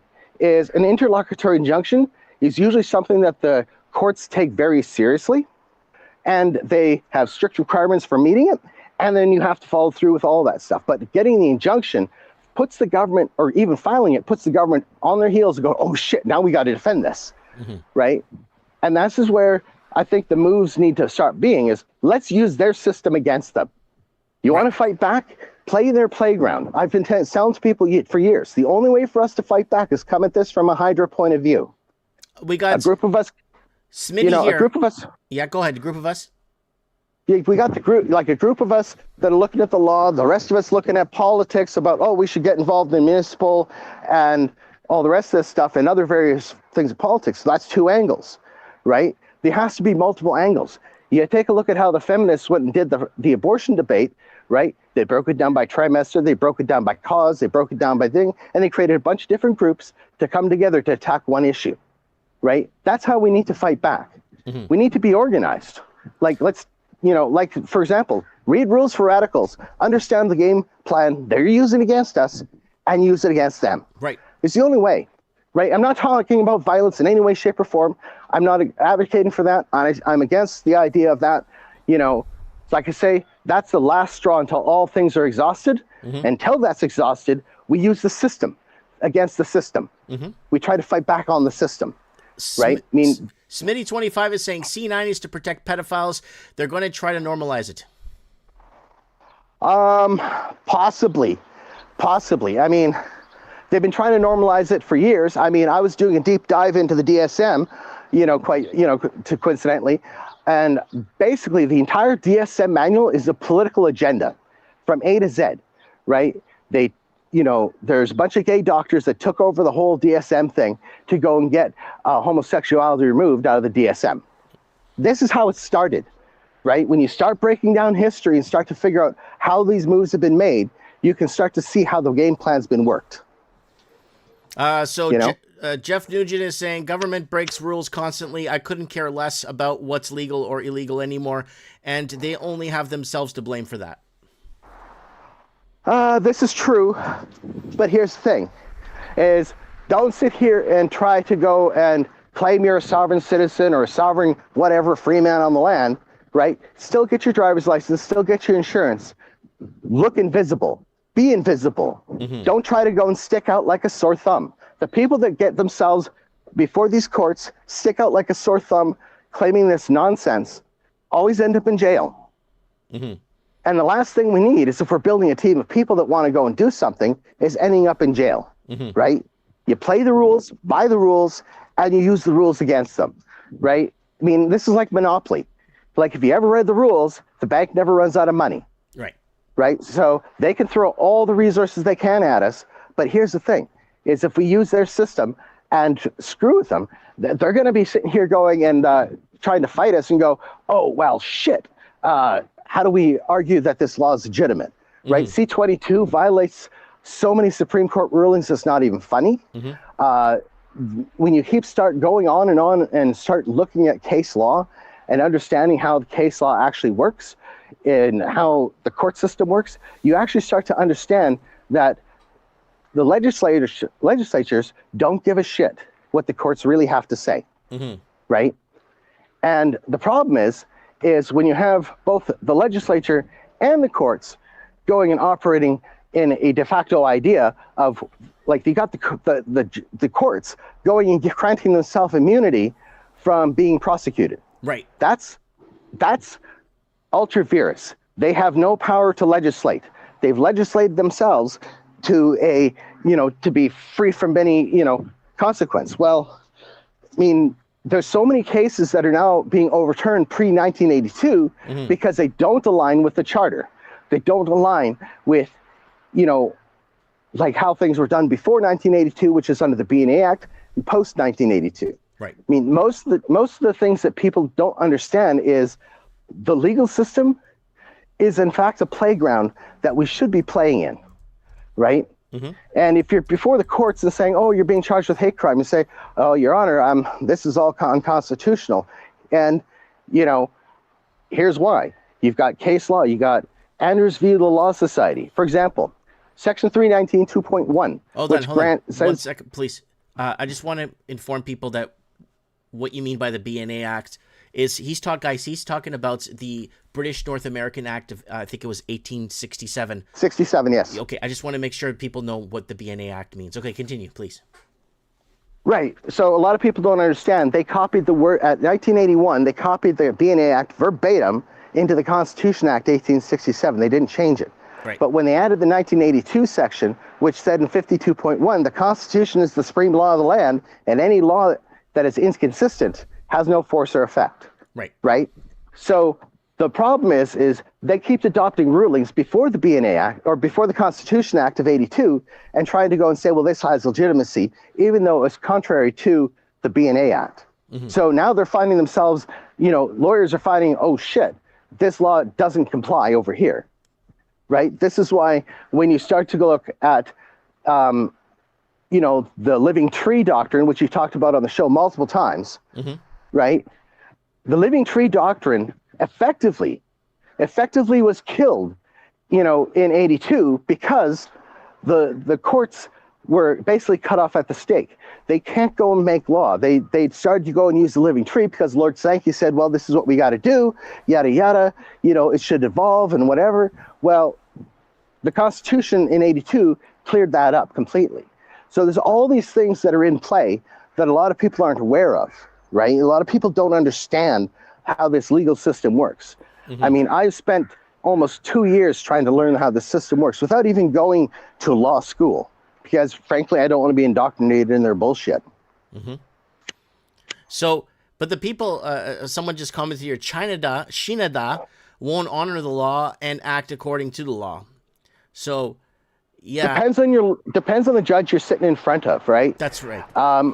Right, that depends on the judge, right? But here's the thing. Is if you're in a provincial court and like provincial Supreme Court and the Supreme Court of Canada has already ruled, they have no choice but to follow those rulings. They just can't arbitrarily do that because it makes the court fall into disrepute, right? It makes the ruling ultra vires and unconstitutional, illegal, right? And this is the thing is these people, inside the legal system, they like to keep their playground as pure as possible for the appearance of propriety. Right? They don't want to look in, that this whole thing's got impropriety. This is where they're at, right? This is about appearances. And the thing is we need 1,000 balloons to start to poke holes in these fuckers. But you're not going to go and get a bar lawyer to admit the truth. Let me explain this. I was in an X space and I was speaking to Keith Wilson. You know who Keith Wilson is? He's the guy that's proponent Alberta separation. I asked him directly. And I asked him this. I said, does the Alberta leaving require 750 or 10 out of 10? The man couldn't answer. This is supposed to be a constitutional expert. Okay? A constitutional expert couldn't give me a straight answer. I already knew the answer before he answered the question because it's 10 out of 10. 10 provinces have to agree for one province to leave. Right. That's just how it works, right? Because the reason is for Alberta to leave, they're changing the fundamental understanding of what Canada is. That requires absolute consent, right? So when it comes to the law, trying to get an honest lawyer, good luck. Most lawyers will tell you to take a plea. If you're going to set something up or if you're going to be before a court, take the time to do the research. Find the court cases. AI is free and it'll help you give you an idea of where to look. Yeah. Yep, it will. It'll give you all the direction you need and even links and photos or whatever you need to get you started now. AI is a tool to use against them, right? And exactly. just like you're calling me on Instagram here, okay? You're calling me on Instagram. But a lot of people say, oh, I don't want to use Instagram. It's communist and this and that. I'm like, no, you're using their technology against them when you're calling into the show. Exactly. Right. This is the thing is, I've tried to explain to people, and I've been in spaces where people have advocated, oh, we got to go mount up. We got to do, right. Go and get the guns. We got to fight them. And I was like, nope. Fighting with weaponry is not the answer. You have to fight with your brain. You have to go and be cerebral about this because that's the game they're playing. You can't, this is why the trucker convoy failed is because they never pivoted into a legal strategy, right? They allowed all these groups to pile on, create that memorandum of understanding. You remember that thing? I read it cover to cover and they wanted people to sign it. I'm not signing that shit because you're demanding that the government resign and you're threatening them. No way. I don't want my signature on that. Right. I mean, this is the thing is all of those people that signed that, they're already on databases, man. Those are people that, and that's the thing, is this is why they want the AI data centers. This is why they want all this stuff, so they can track where you're going. If you want to protest, they're going to track that you protest, right? And you're going, oh, I'm going to protest against this. Well, so much for your social credit score, right? And I joke about this, a lot, but I'm actually serious about it. They've already trained us, okay? This is the part that people don't get. You've already been trained on your financial credit score. If you miss a payment over here, oh my God, your score goes down 10 to 15 points. Right, and you can't get on a train and see grandma. We were covering this in the Darwin takeover. Darwin, Australia in 2018 sent representatives from their government to China, to mainland China, to bring over the technology of backdoor and tracking. It's on the Mike in the Night we did back in 2018 called Mike in the Night Darwin Takeover. Watch that, and it discusses how they were taking the technology already in mainland China and bringing it over with backdoors from China into Australia. And it was all politicians that did that, and they're creating that social credit score to basically control you and saying, well, that sandwich you ate had too much cholesterol in it, so you're going to have to cut back for a week and no more cheese for the week, or no more meat for the week. Or they're going to control you on every aspect, from food, smoking, to whatever you want to do. They're going to control that, and they're going to make your life as miserable as humanly possible. Continue. Right. And that's the thing, is a lot of people aren't understanding how this all plays out, how this all works, right? I mean, that's the thing, is when it comes to all this stuff, is it's all basically, yeah, I'm looking at the things here. Somebody says lawyers work for the court, not for you. That's right. Courts always work for the people, or for the courts. The judges work for the courts. People don't understand. They're all part of a club, and you ain't in it. That's right. Right? Someone's saying, someone's commenting here. James Cameron was saying, never heard 10 out of 10. That's not that's not in the Clarity Act. Well, that's in the Constitution. Right? You got to go and you got to read the Constitution, right? That's the thing, is when you're talking about removing senators from a province, that, and removing everything because you have the lieutenant governor. A lot of people forget that's a crown position. Yep. To remove that position requires 10 out of 10, not 750, right? You're talking about removing the lieutenant governor and, out of a province. So that's 10 out of 10. So, and we've been telling people for years, if you go back, MJ, go back to even a 2018 Mike in the Night, Alberta independence. We already covered this back in 2018. It was already starting to make noise, and we're like, no, they'll never allow you to become independent. What are you talking about? It's all about the crown in the end. It's all about who, like the South in the United States, the Great Civil War. America, the South wanted nothing to do with the North. The North was doing deals with Europe and instilling the what do you call it? The foreign taxes and paying to the Red Shield or Blue Shield or whatever shield they were paying taxes to. And the South said, we're not paying this shit. We don't want nothing to do with the North. And then they sold it as freeing the slaves and other bullshit. It was all economic. That whole Civil War was economic. What, really? The North was going and doing hemp. The South was doing cotton. Okay? Mm-hmm. Who won? It wasn't the North. And then let me ask you, why did the North hold slaves for 7 years longer after the Civil War? Right? So, well, exactly. Well, we got a problem here. We got a major, major issue, and our history is constantly being rewritten. Why? Because none of us are alive from that time to point the finger and say, no, bullshit, I was there. This never happened. They're making this shit up. And then again, it goes back to what I was saying. 100 years from now, we're going to be long gone and dead.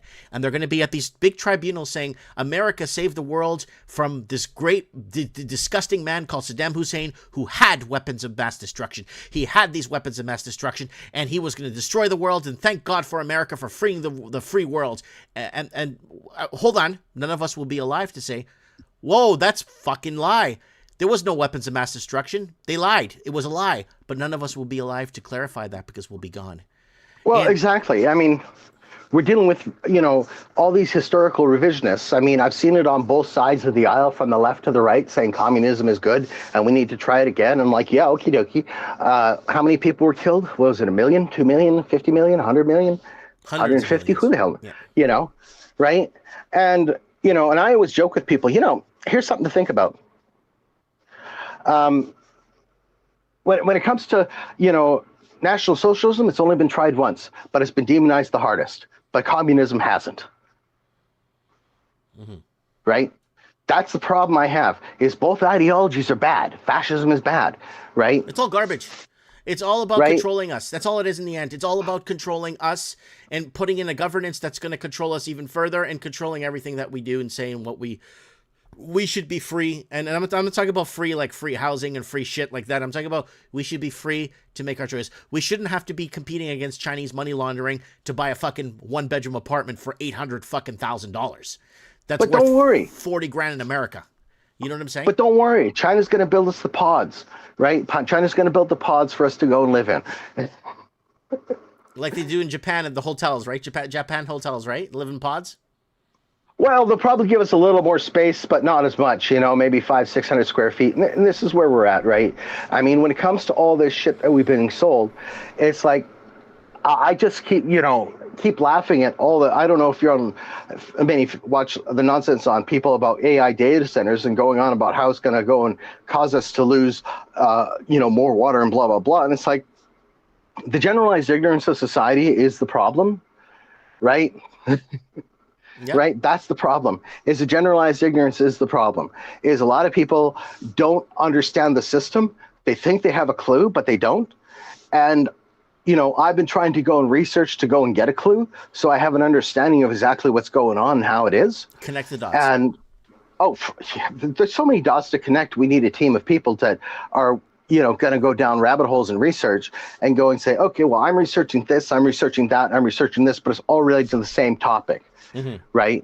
I mean, like I said, I've read the Constitution cover to cover, and the funniest thing is I've suggested to people that, hey, in Canada, why don't we just militarize healthcare? Because we can, right? Section 9111 allows for marine hospitals. It doesn't define what they are in the Constitution, ergo, right? They can make a law and pass,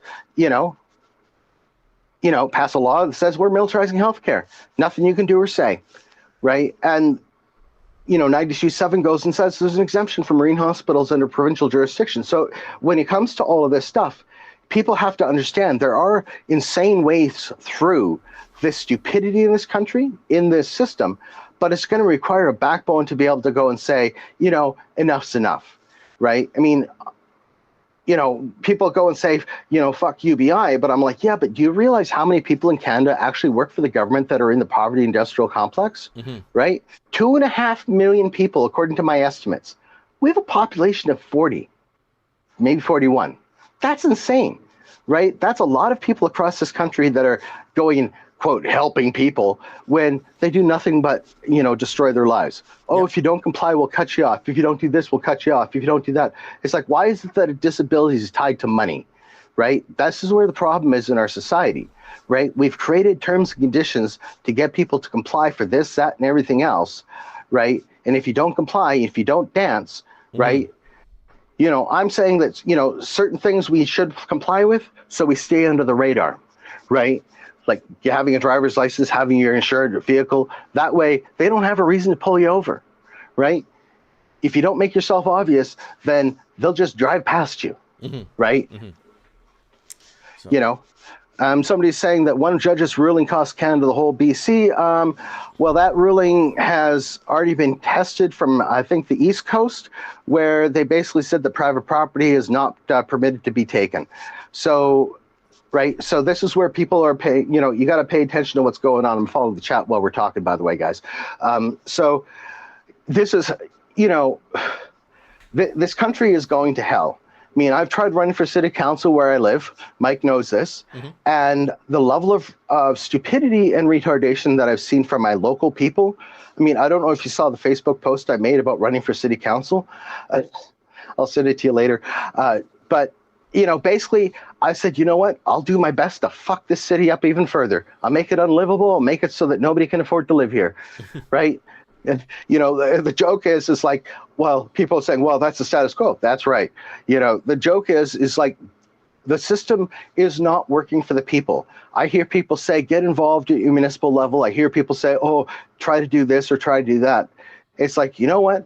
We should learn how the legal system works, learn how the tax system works, figure out how to go and use it against the system, because they've created it for the wealthy. Why don't we go and start learning how to use it? It might cost us money to go and use it because we don't have enough.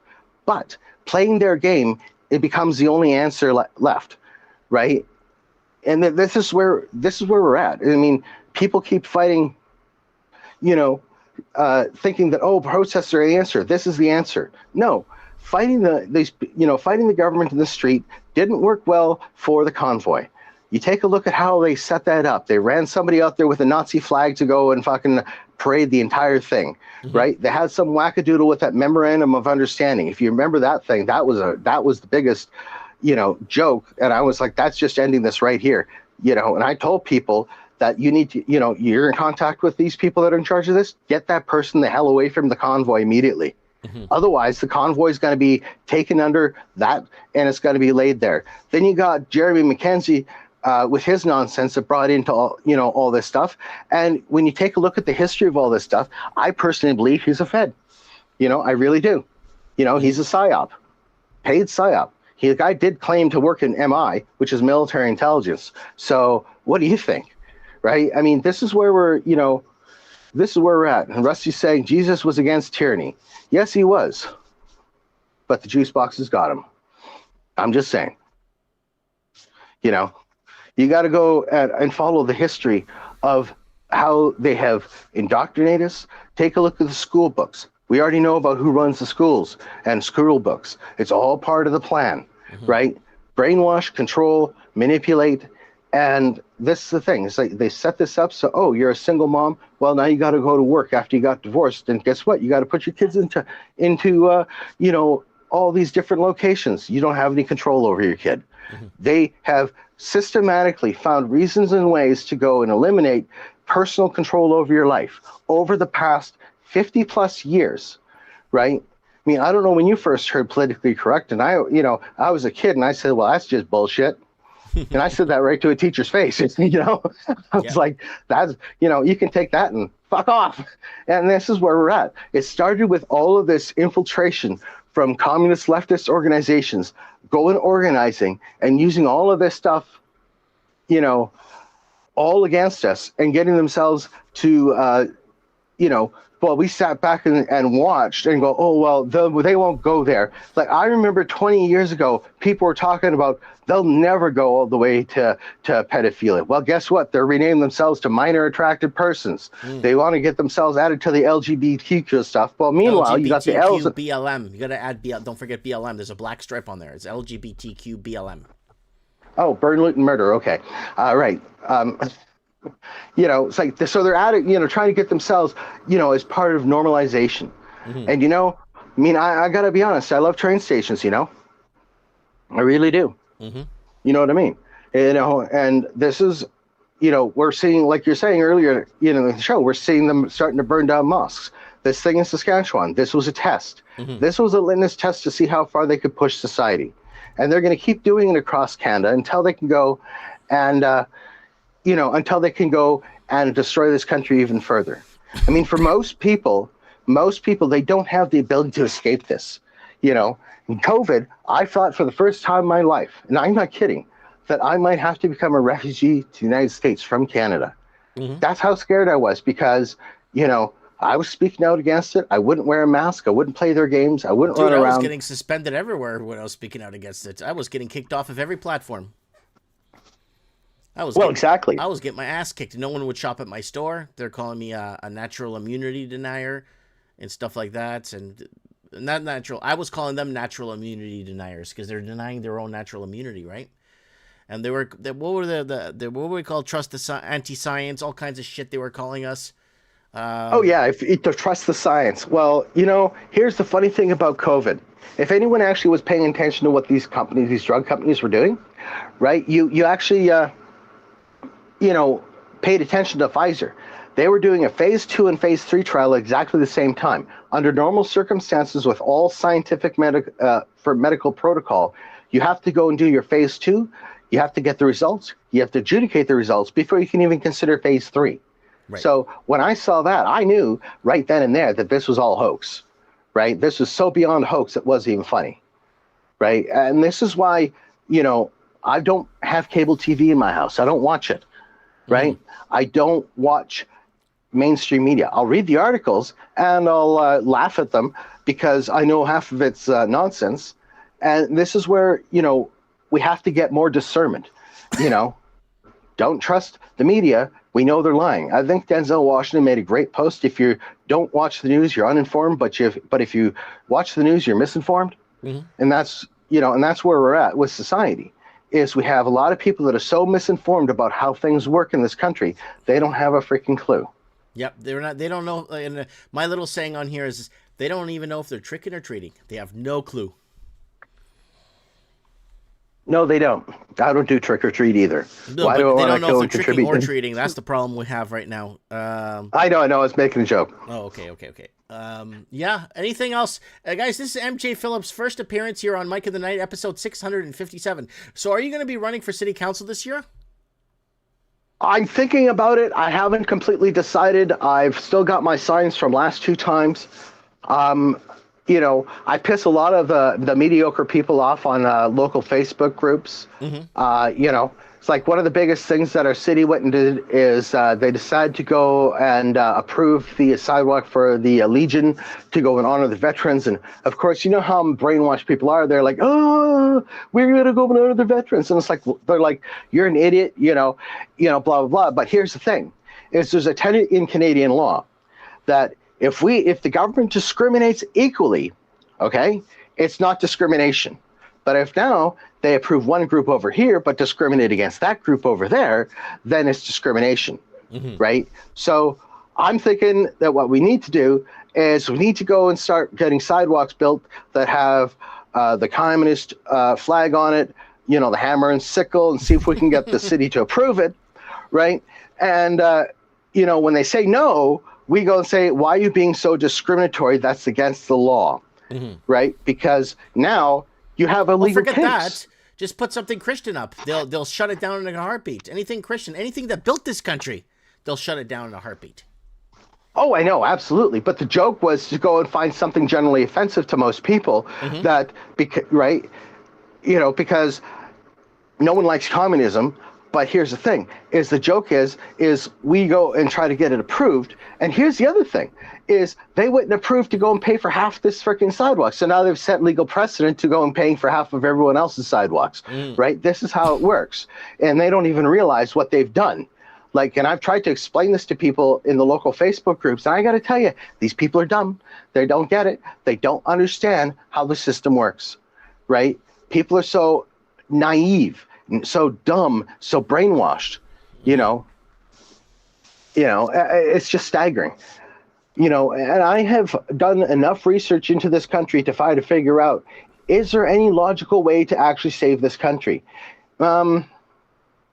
Yes, you basically have to bribe the citizenry with obscene amounts of money because that's all it's going to take. Because people are hurting, right?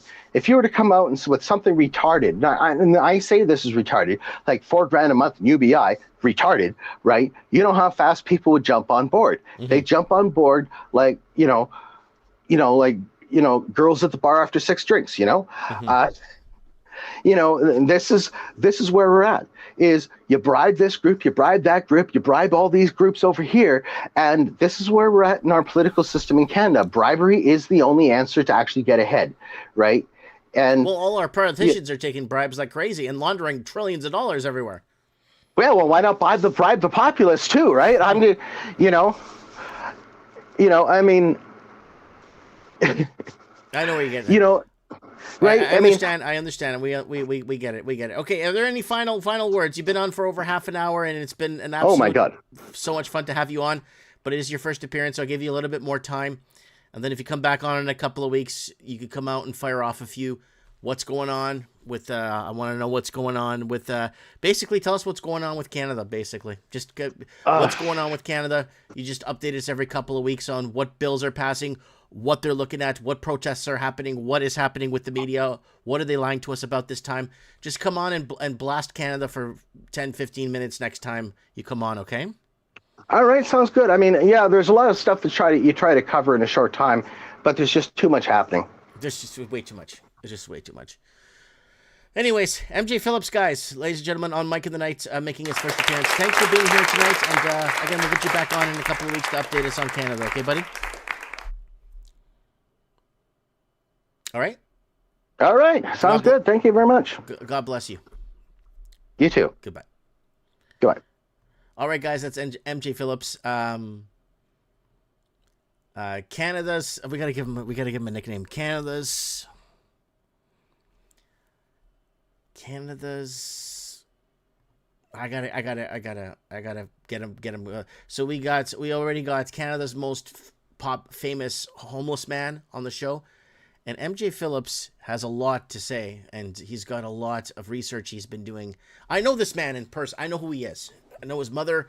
I know his mother's a really nice person.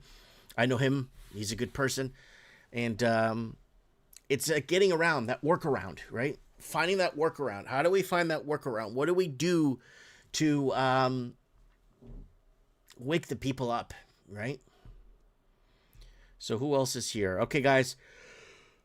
Who wants to come on the show? Man, I'm getting so many reels. Stop sending me reels. I got too many reels to look at, guys. You guys send me... No offense, but I just get hundreds and hundreds of reels every day from other...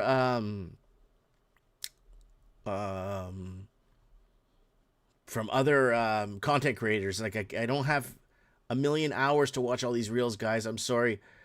It's just so many. Okay, hidden requests. Nobody's messaging me here to come on the show.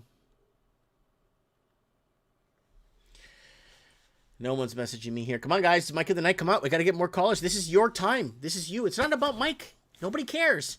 It's about you guys now. Is PDS 10 awake? Or is he sleeping? Where's PDS? PDS 10 is our construction man there in Toronto. He gives us an update on what's going on. I don't know if he's available. I don't know if he's sleeping.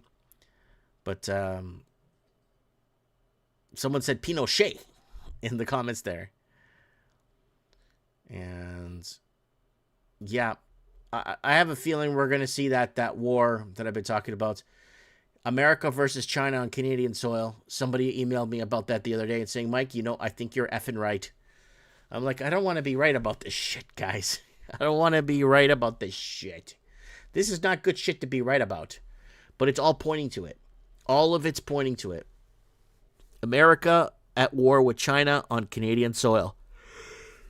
And it's going to come. It's going to come, folks. Yeah. No way Jose will call in next week. He's asking me if we'll get you on next week, but to update us. We are so oppressed. Living living with nothing in the middle of the forest is better than a rigged bullshit game. That's right. Someone said Ricky Spanish, and I speak Ricky Spanish. I speak to Ricky Spanish via email on a daily basis, through different things and different investment talk, political talk, banking talk, fucking everything. We talk about everything. And, yeah, so. Ricky Spanish. Yeah, I don't know where he's at. I mean, I know where he's at, but I'm saying I don't know where he is on Instagram anymore.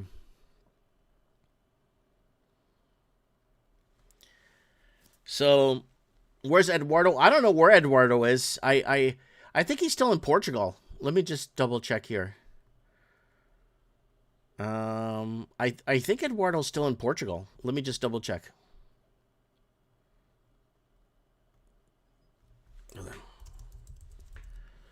Let's put him up top of the chat here. Let's see if Eduardo's here finding out what the hell's going on.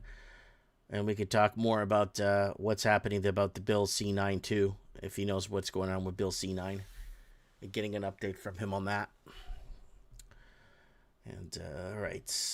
It's water break for me here, guys. I'll be back in 2 seconds. And, you're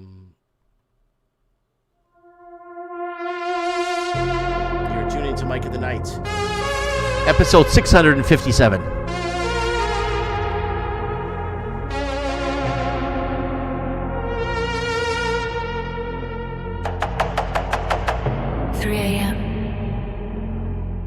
Something is moving you. You're not here by accident. This is Mike in the night.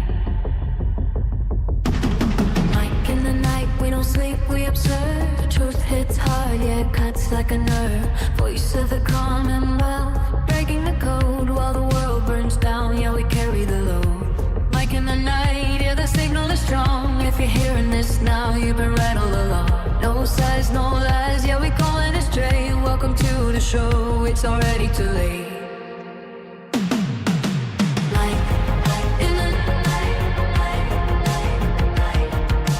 Lights out cities, but the screens still glow. People feel it deep, but they don't even know. Debt stacked high, yeah, the system's cracked.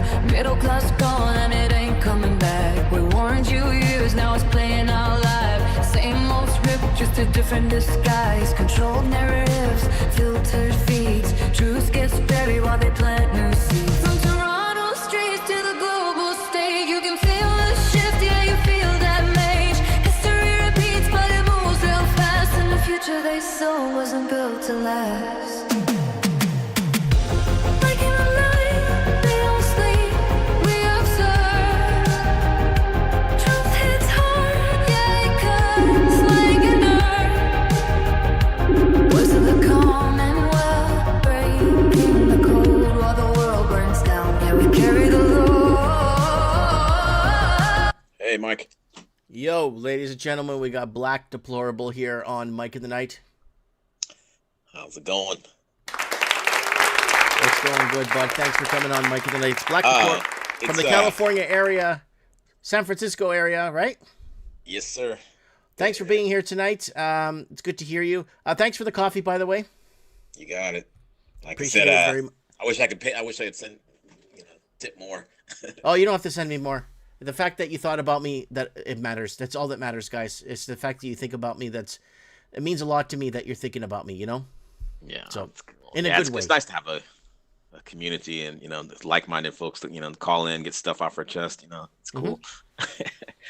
Yeah. It's funny. About a month ago, you were talking about Dominic and Pornograph Pete. Do you remember talking about asking where those guys were? Or you were saying that Dominic had died recently. He passed away a year and a half ago, and I didn't know. And I've been trying to get a hold of him, emailing him, messaging him, and we left off on bad terms over the existence of God, right? Mm-hmm. And yeah. And Porno Pete, I have no idea where Porno Pete is anymore. Well, the reason it's funny that you brought the two of them up in the same conversation, because I remember, what was it? It was like 2020, 2021, 2021, I think. And that's when Pornograph Pete called in on his rant saying we were all idiots for not taking the jab and all that. Remember that? Yeah, take your vaccine, be a man, start homesteading, right? Yeah, and then Dominic called in after that and just went on a rant about him, and it was terrifying. Some guys just have the ability when they yell or shout, they put the fear of God, they put fear into your heart. You know what I mean? Mm-hmm. And Dominic was one of those guys. He had that voice, and I was like, yikes! I think he's scared Pete off. Yeah, I don't know. See, we don't know where Porno Pete is anymore.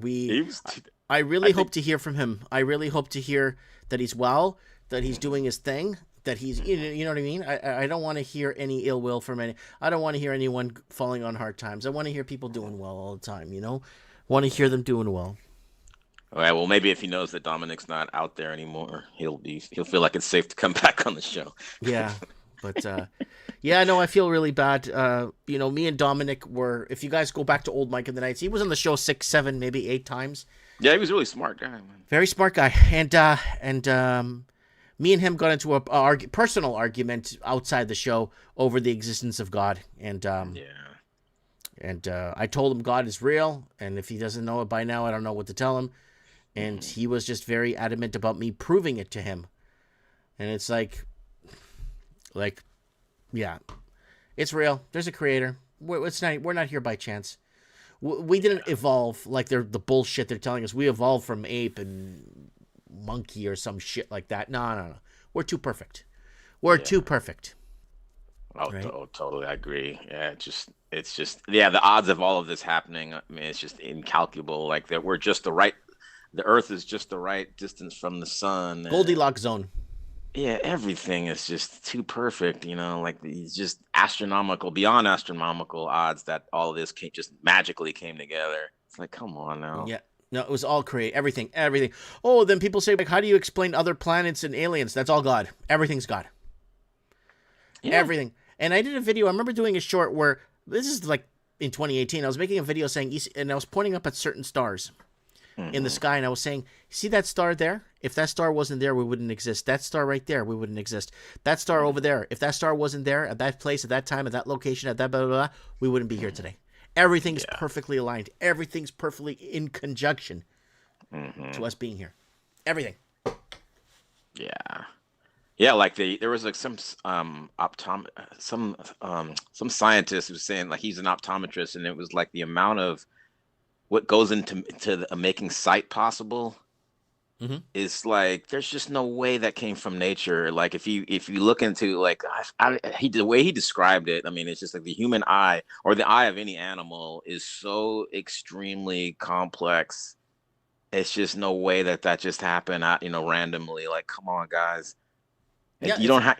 Oh my God. If you study the woodpecker and look at the woodpecker and actually read a book on woodpeckers, you'd look at it and say, there's too much. It's just too perfect. Everything. Einstein came to the same conclusion that it's just, he got so deep into the science that, some of the strongest, believers in God are scientists who discover just how complicated that things are, and come to that same conclusion. It all goes back to God in the end.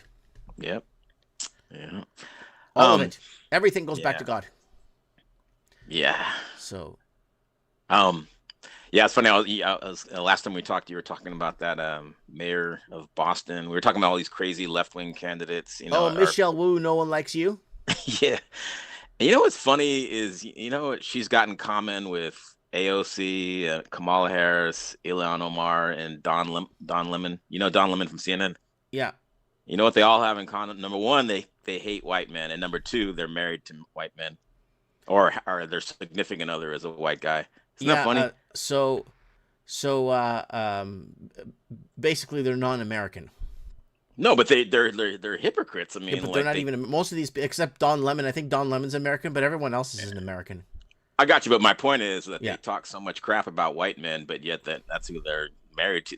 That's who they love. And it's funny. I always see, like, in San Francisco, like how popular white men are, specifically with, like, Asian women. I see it all day, every day. It's just hilarious, yet there's so much hatred for white men, but it's just like, and I think I have a theory about these people, people of color who hate white people.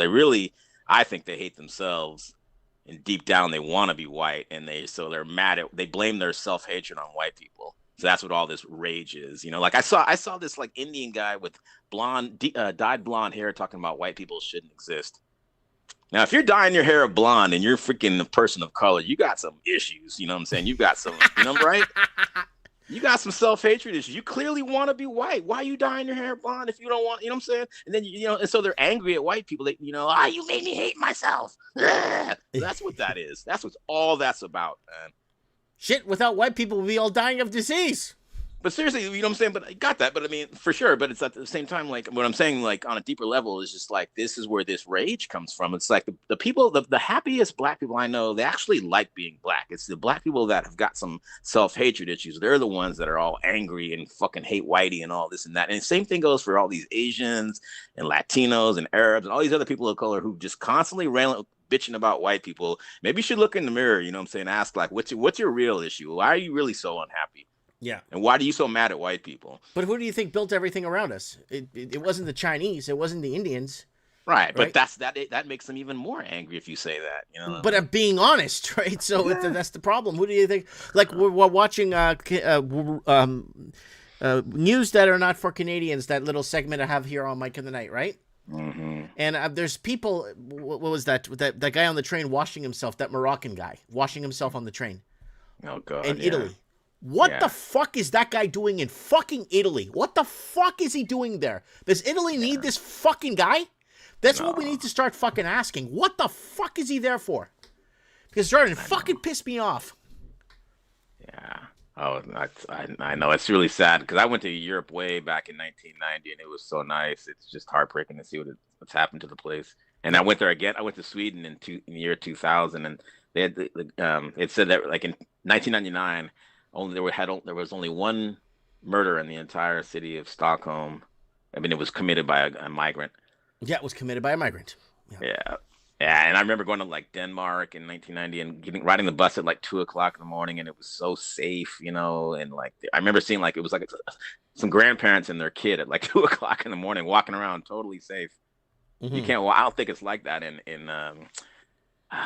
Copenhagen anymore. Well, now it's call to prayer, and it's stabbings and rapings and lootings now. Yeah, it's getting really bad. Again, I don't know what the hell these people are doing there. It just doesn't make any fucking sense at all. They're not building the country. They're not expanding the country. They're not fixing anything. They're not repairing anything. They're not logically doing anything to help the country. So what the fuck are they even doing there? I don't fucking get it, man. Yeah, and me growing up in Toronto with my family, what are these Portuguese people doing in our country? What the fuck are they? And these are public servants telling us this, me and my family, not my fucking neighbors and stuff. Public servants. Why are these Portuguese people here? Why are they here in Canada? What the fuck are they doing here? And it's like, now I look around and say, what the fuck is going on now? Yeah, no, at least you guys were contributing. Yeah, my dad worked on, again, I keep bringing this up. My dad worked on the Sky Dome project in 85, 86. Air Canada Center. He worked on the RBC Center or the tower in Toronto. He worked on a lot of big infrastructural buildings. My dad, Dino Bravo from Mike and the Knight's dad, a lot of our dads, Italians, Portuguese, Greeks, really built this country after the 1970s. It was the European expansion from hard Europe. You had the Scottish, the Irish, the Dutch that came, but they were earlier. They were like in the 17, 18, 19, early 1900s. After was the Portuguese laborers, the Dutch, the who else? The Italians. They worked their asses off in this country, and now their kids are being shown the door or being offered made. And that's a big fucking problem. Hey, let's go build a fucking bank for our kids to work in. But no, let's bring in 300 people from China to work in the bank, and they don't speak English. And then the Canadian people or the European people will be outside asking for money. That's a fucking great strategy, eh? Yeah. Yeah, speaking of Portuguese, I've always been wanted to ask you, how come you never got around to going to Brazil? I went to Brazil years ago. Oh, you did? I thought you said you. I've been to Brazil like when I was 17. Oh, okay. Yeah, I went to Brazil years and years ago. 17, and then I went after I had my store in Vancouver. I was like 26. I went again for like a couple of weeks. Okay. I thought you hadn't gone down there. Okay. No. I've been there. I've been to Brazil like I think 3 times. Oh, okay. Yeah. I've been to Brazil. I've been to Mexico. I've been around. Yeah. No offense, but I think like it's the one colony where I think the colony's accent is prettier than the original. No offense, but that's my opinion and a lot of other people. Sorry. It doesn't matter. You don't have to apologize for that. It doesn't have to. Because you know what? It's fascinating. You have to hear my accent from the Azores. Yeah, but I learned that there was a linguist. He broke it down, the difference between Brazilian Portuguese and European Portuguese is you guys you shorten your vowels, you condense your vowels, right? Yeah, Australia does the same thing. But then Portuguese, they stretch them. Like how would you say pronounce different in Portuguese? Different. See, and then in Brazil they say diferente. You see, they draw. I understand that, but that's a lot. Yeah, but it's the same word. It's just right. It's just interesting that they do that. So that's why I think it's a lot easier to understand for people who are learning Portuguese because you can hear each syllable a lot easier. But the thing is, if you speak Portuguese from Portugal, you understand Mexican better. Mm-hmm. Every word's the same in Mexican. Oh, yeah. Oh, it's 100%. Every word, idioma, like all the words, like the words they use, like la cancha. Oh God, I'm blank right now. But yeah, a lot of the words, like if you speak Portuguese and you go to Mexico in 2 weeks, you're speaking Spanish because that it's like word for word is everything's the same. Like I think Brazilians definitely got more like native Brazilian words. And no, it's all Portuguese in Brazil, but because the accent, I'm talking about your accent, you're comparing. I see what you're saying. The accent in Portugal allows you, if you go to Mexico and listen, you'd be like, shit, every word they're saying is Portuguese. Like every word is Portuguese, but they're just saying it differently. What's the Portuguese word for pineapple? It depends. You could say pinga or you could say ananas. See, in Brazil they say abacaxi, and that's native. Yeah, That's okay, an- bakashi is and- native. But ananas or pinga, you could say either one. Yeah, see, pina sounds more like Spanish. Yeah. Like, yeah. So- But I was gonna tell you, man, my God, the other day we had like in downtown Oakland, right by where I used to walk, there was a hit on some guy. Like he was driving to work and he was about to pull into where he worked, and some other guys just came out with, like Uzis or something, and just Holy shit! Where was this? shot him. This was in downtown Oakland, like 5 days ago, or a few days ago. And I was saying I used to walk right by this place all the time, man. And it was just like they were saying there were so many casings, like you couldn't walk across the street without stepping on a bullet. Mm-hmm. Like it was like you ever see the movie Heat with Robert? Yes, I do. It was Great like movie. that. Great movie. Just like because the guy tried to drive off and they just kept shooting at him, and I think he might, he finally bled out right there, man. But it was like something. It was wild, like.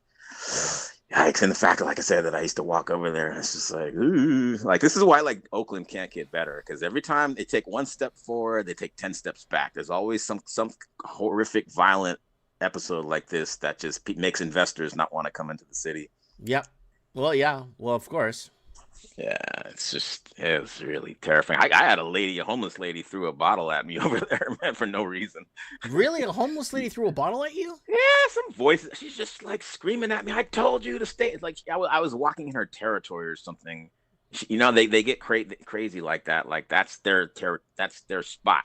And if you invade their space, they get angry at you. I don't know. I don't know what was going on in her head, but she just like all of a sudden a bottle whizzes by me. I'm like, what the hell? And then she screams. She's like, I told you. I was like, I've never seen you before. What are you talking about? Just completely out of her mind, Mm-hmm. God. Anyway, so also I remember we were talking about Gavin Newsom in California. Gruesome Newsom. Yeah. Piece so of this crap. piece of yeah. He's being invaded. It's funny. He started under the Biden administration. They started an investigation. I mean, because he's a rival actually of the Kamala Harris Biden camp. Mm-hmm.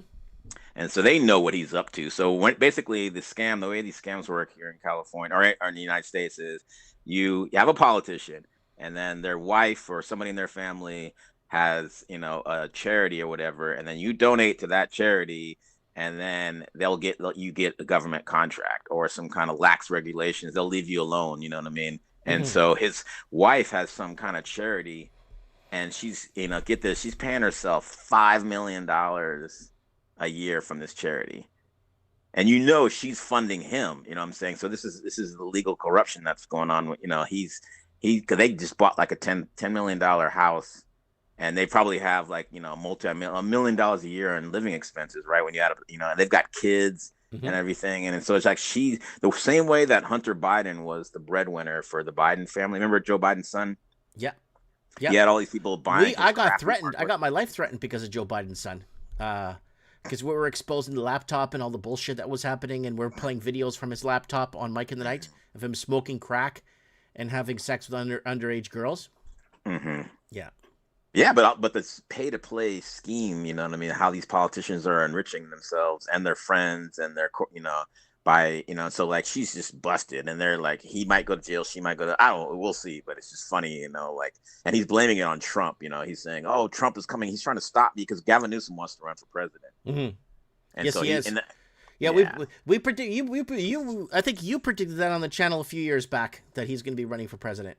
Oh yeah, he's been wanting to be president his whole life because he's got that look. He's 6'4", full head of hair, handsome, all this and that. They call him American Psycho. Remember American Psycho, the movie with Jason? Yes, that perfect Yeah, I know what you mean. That's him, man. And so he just feels like he was just born for that role, and nothing's, and it's his destiny. But he's got enemies within the Democrat Party it's whistleblowers who are like calling attention to his scams, his schemes and scams and how he's so wealthy. Mm-hmm.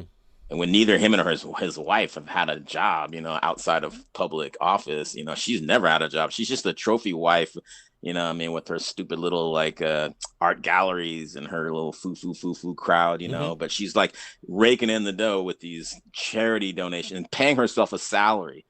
paying herself a massive salary and supporting the whole family. But it's just there's so much fraud there. It's ridiculous. But also there's did you hear about these communists getting elected as congressmen in New York, in the New York districts? Like, have you heard of that? Yep. Oh my God. I someone told me about it. I didn't look into it. What's going on with it?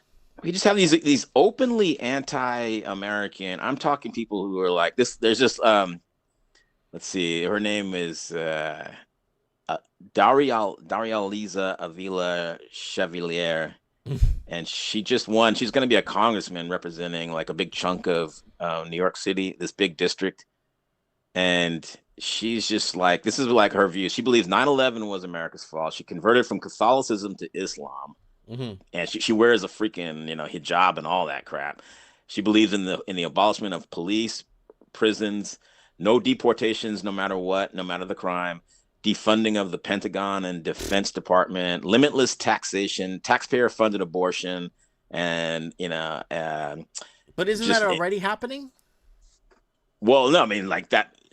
We got mayors being elected now, but now we've got. Are you talking about the taxpayer-funded? Everything's taxpayer-funded. There's nothing that's being funded by the government. The government doesn't make any money, right? So, but like, it's just insane. Like, even like nobody should be deported no matter what. You just want full-on open borders and zero deportations no matter what. Even if they come here and are drug dealers and killers, even them, no deportations. Like, these people, they support anything that will bring down the United States and the West. Because you ever heard the expression it's called third worldism? Yeah. They just believe everything is the fault of capitalism, white supremacy, everything, all the world's problems. And so the United States and the West have it coming, and they need to be destroyed. Like, they really believe, they talk about this all the time. The Western civilization has to go. White people, Western civilization, it all just needs to be eradicated. Christianity. And like, these people think it's like cool to be Muslims, man. I'm telling you, like, and they don't understand, like, nobody has more to lose from Islam than liberals. You know what I mean? Their whole lifestyle, like, they'll lose everything. Once Islam takes a foothold in the West and it takes over, goodbye liberal. Goodbye. It was nice knowing you, liberalism. I would be dead, long and gone. Hopefully my kids would be somewhere, who knows where, and yeah. Yeah, like, there's a city called Hamtramck, Michigan. Like, why Michigan has a lot of Muslims? Iranians, right? No, Muslims. It all goes back to Henry Ford back in the 1920s wanting. But there was there's a lot of Iranian community. No, I'm talking way before even there was even a country called Iran. I mean, I'm talking like 100 years ago. From Henry Ford, the guy who started Ford car company, wanted cheap labor, so he brought in these Lebanese, and then Lebanese, and so then it's kind of spread. It became like a place that was known for being tolerant of Islam, and so there's a city called Hamtramck, and it was a white liberal city, and all these women were like, oh, we need, we love them. No, the whole thing, like, no refugees refugees are welcome here. Nobody's illegal, blah, blah, blah. Come to Hamtramck. And now they've taken over, the Muslims have taken over Hamtramck, and they've taken down the LGBT flag, the pride flag, no more pride celebrations. And all these liberals are like, what happened? I don't understand. Why are you being so mean to us? We were so welcoming of you. It's like, suckers, we don't believe in what you believe in. That's why. Now we're the majority of the city. Now we run it. So that's a microcosm of what's to come. This is what's going to happen. And that's what exactly I told like, this is what happened in Iran. Like, had the communists and the Muslims extremists, they were allies. They allied themselves to take over the Shah. And then once they took over the Shah, they took over the government, the Muslims slaughtered the left, the communists. And that's what's going to happen here. So someone that knows numbers is just sending me something here on Instagram saying, hey, Mike, here's an update. Around 33,000 pregnant tourists arriving in the U.S. each year to give birth, primarily from China, India, Pakistan, and Sri Lanka. 33,000 pregnant tourists arrive in the U.S. every year for birth tourism. Yeah, sickening. Yeah, that's got to go. Like, the birth tourism is very selective in Canada. If you're Portuguese and you're visiting here and you have a kid, they deport your ass. But if you're Chinese, they allow you to have the kid. and they give you money and benefits too. So it's birth tourism is not. It's not in Canada. It's very selective. There was a lady back in 2006, 7, and 8 when they were deporting all the Portuguese from Toronto. There was a lady that was coming in to bury her father's brother in a funeral for him in Toronto. She came pregnant, and they told her to her face, "If you have this kid here, we're going to deport you and the kid back to Portugal. You can't have a child in Canada." And because Canada deported 701 Canadian citizens that were born in Canada to Portuguese families in 2006, 7, and 8, and they were all deported back to Portugal, right? So birth tourism only works for certain cultures that Canada is working with hand in hand, right? So Canada wants to work with communists. They want to work with garbage.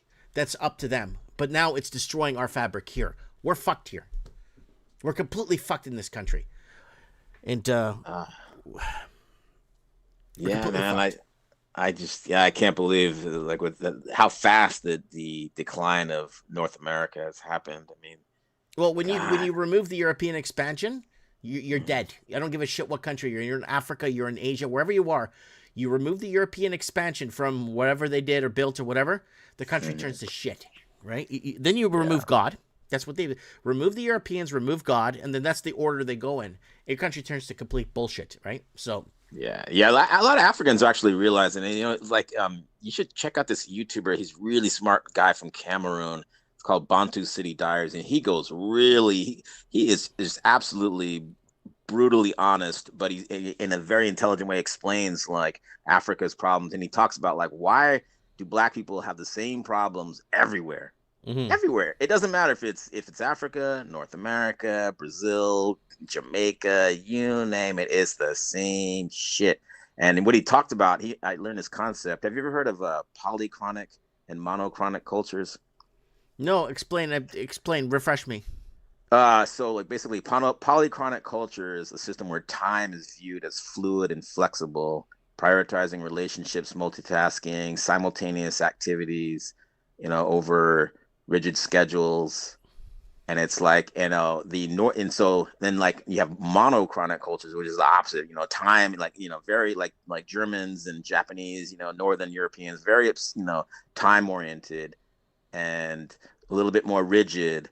And so these, the main thing though is that polychronic people think in the moment, whereas monochronic people think in the future. They're constantly planning, right?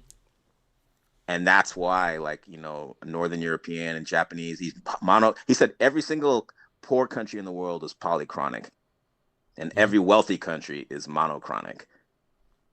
And it's all this immigration it's people going from polychronic cultures to monochronic cultures.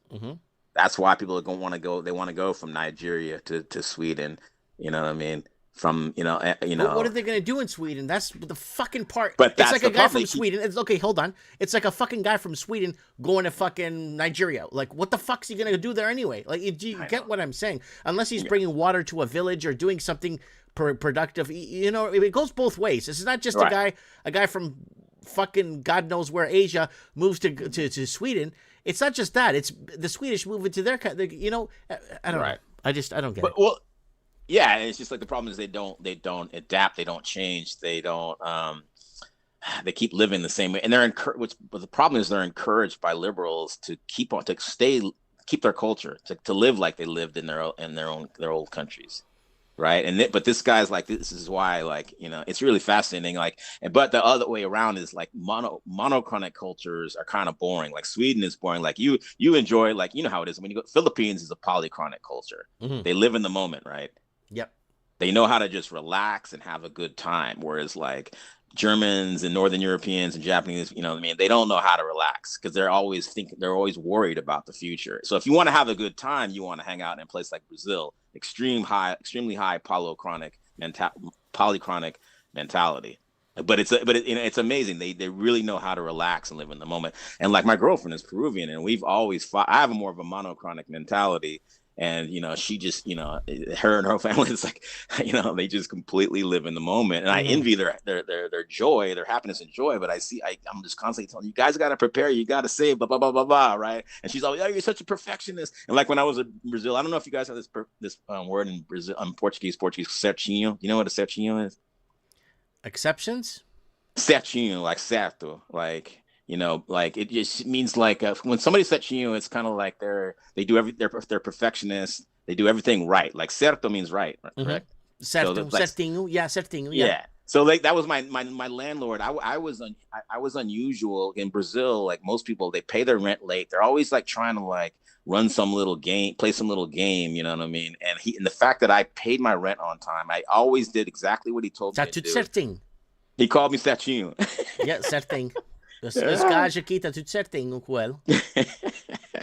But it's like, yeah, again, polychronic versus monochronic, and both have their downsides. But the wealthy, all the wealthy countries are monochronic.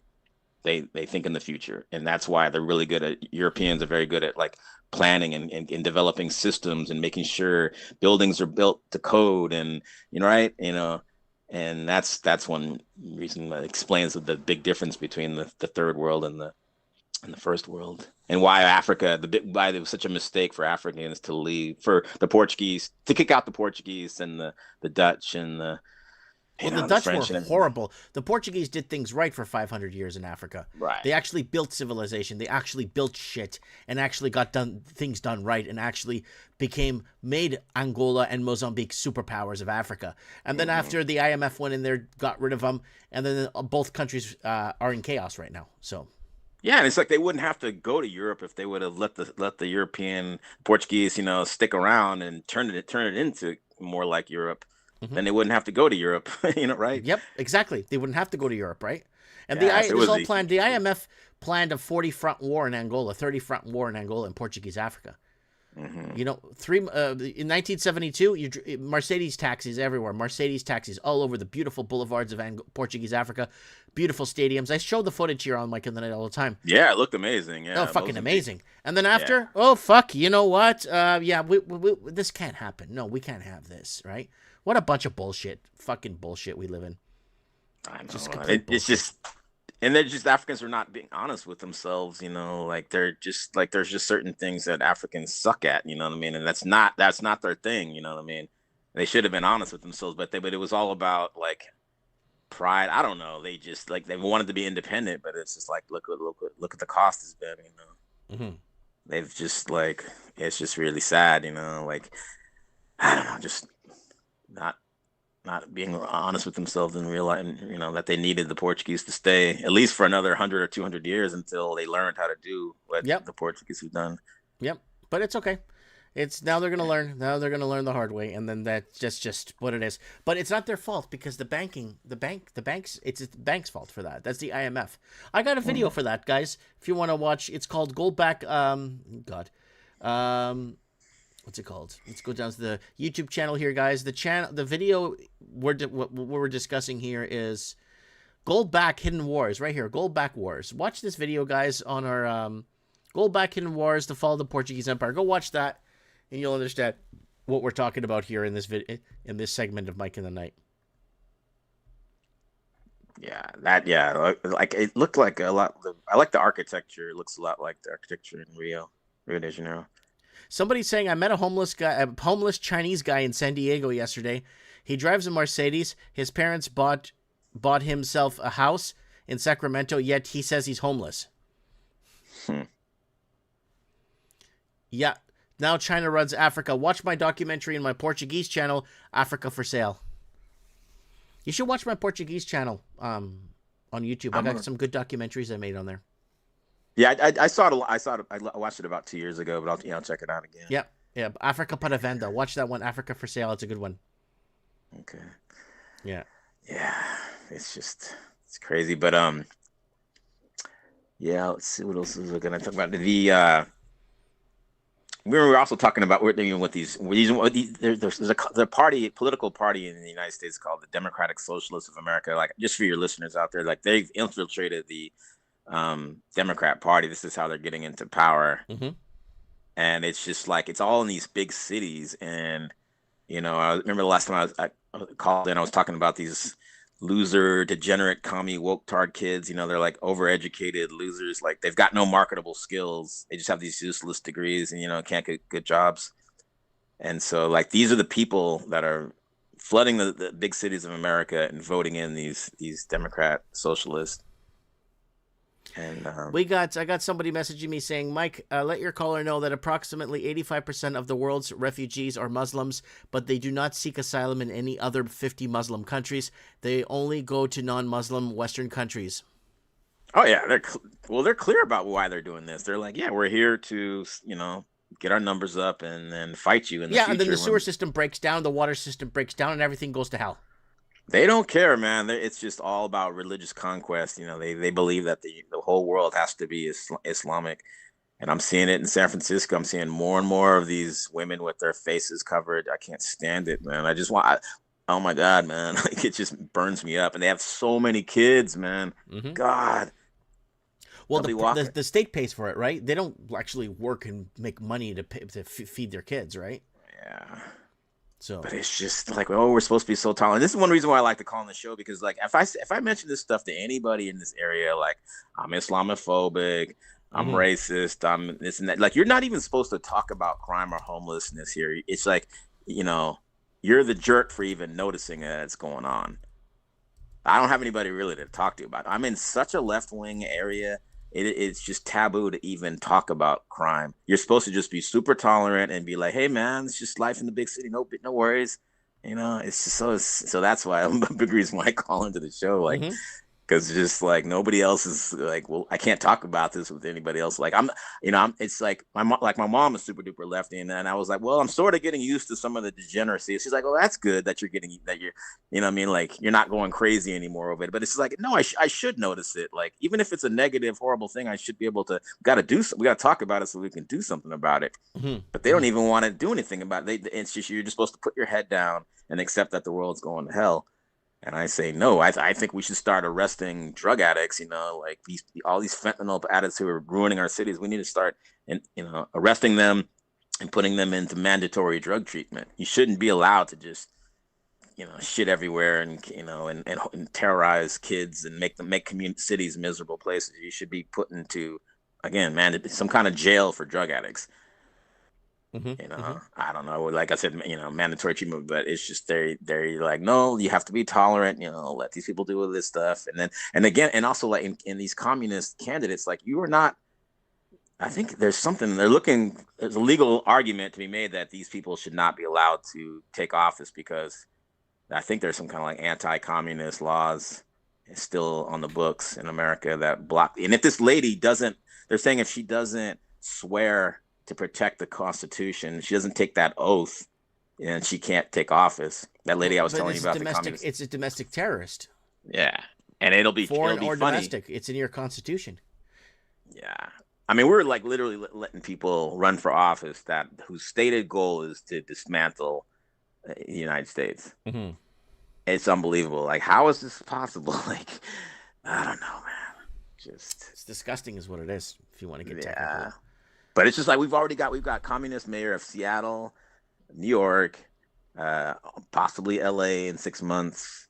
And it's terrifying, man. And no one votes for these people, to be honest with you. A lot of this is all fixed, right? Yeah, like I told you, they're stealing ballots, because these ballots come, they mail ballots to everybody in California.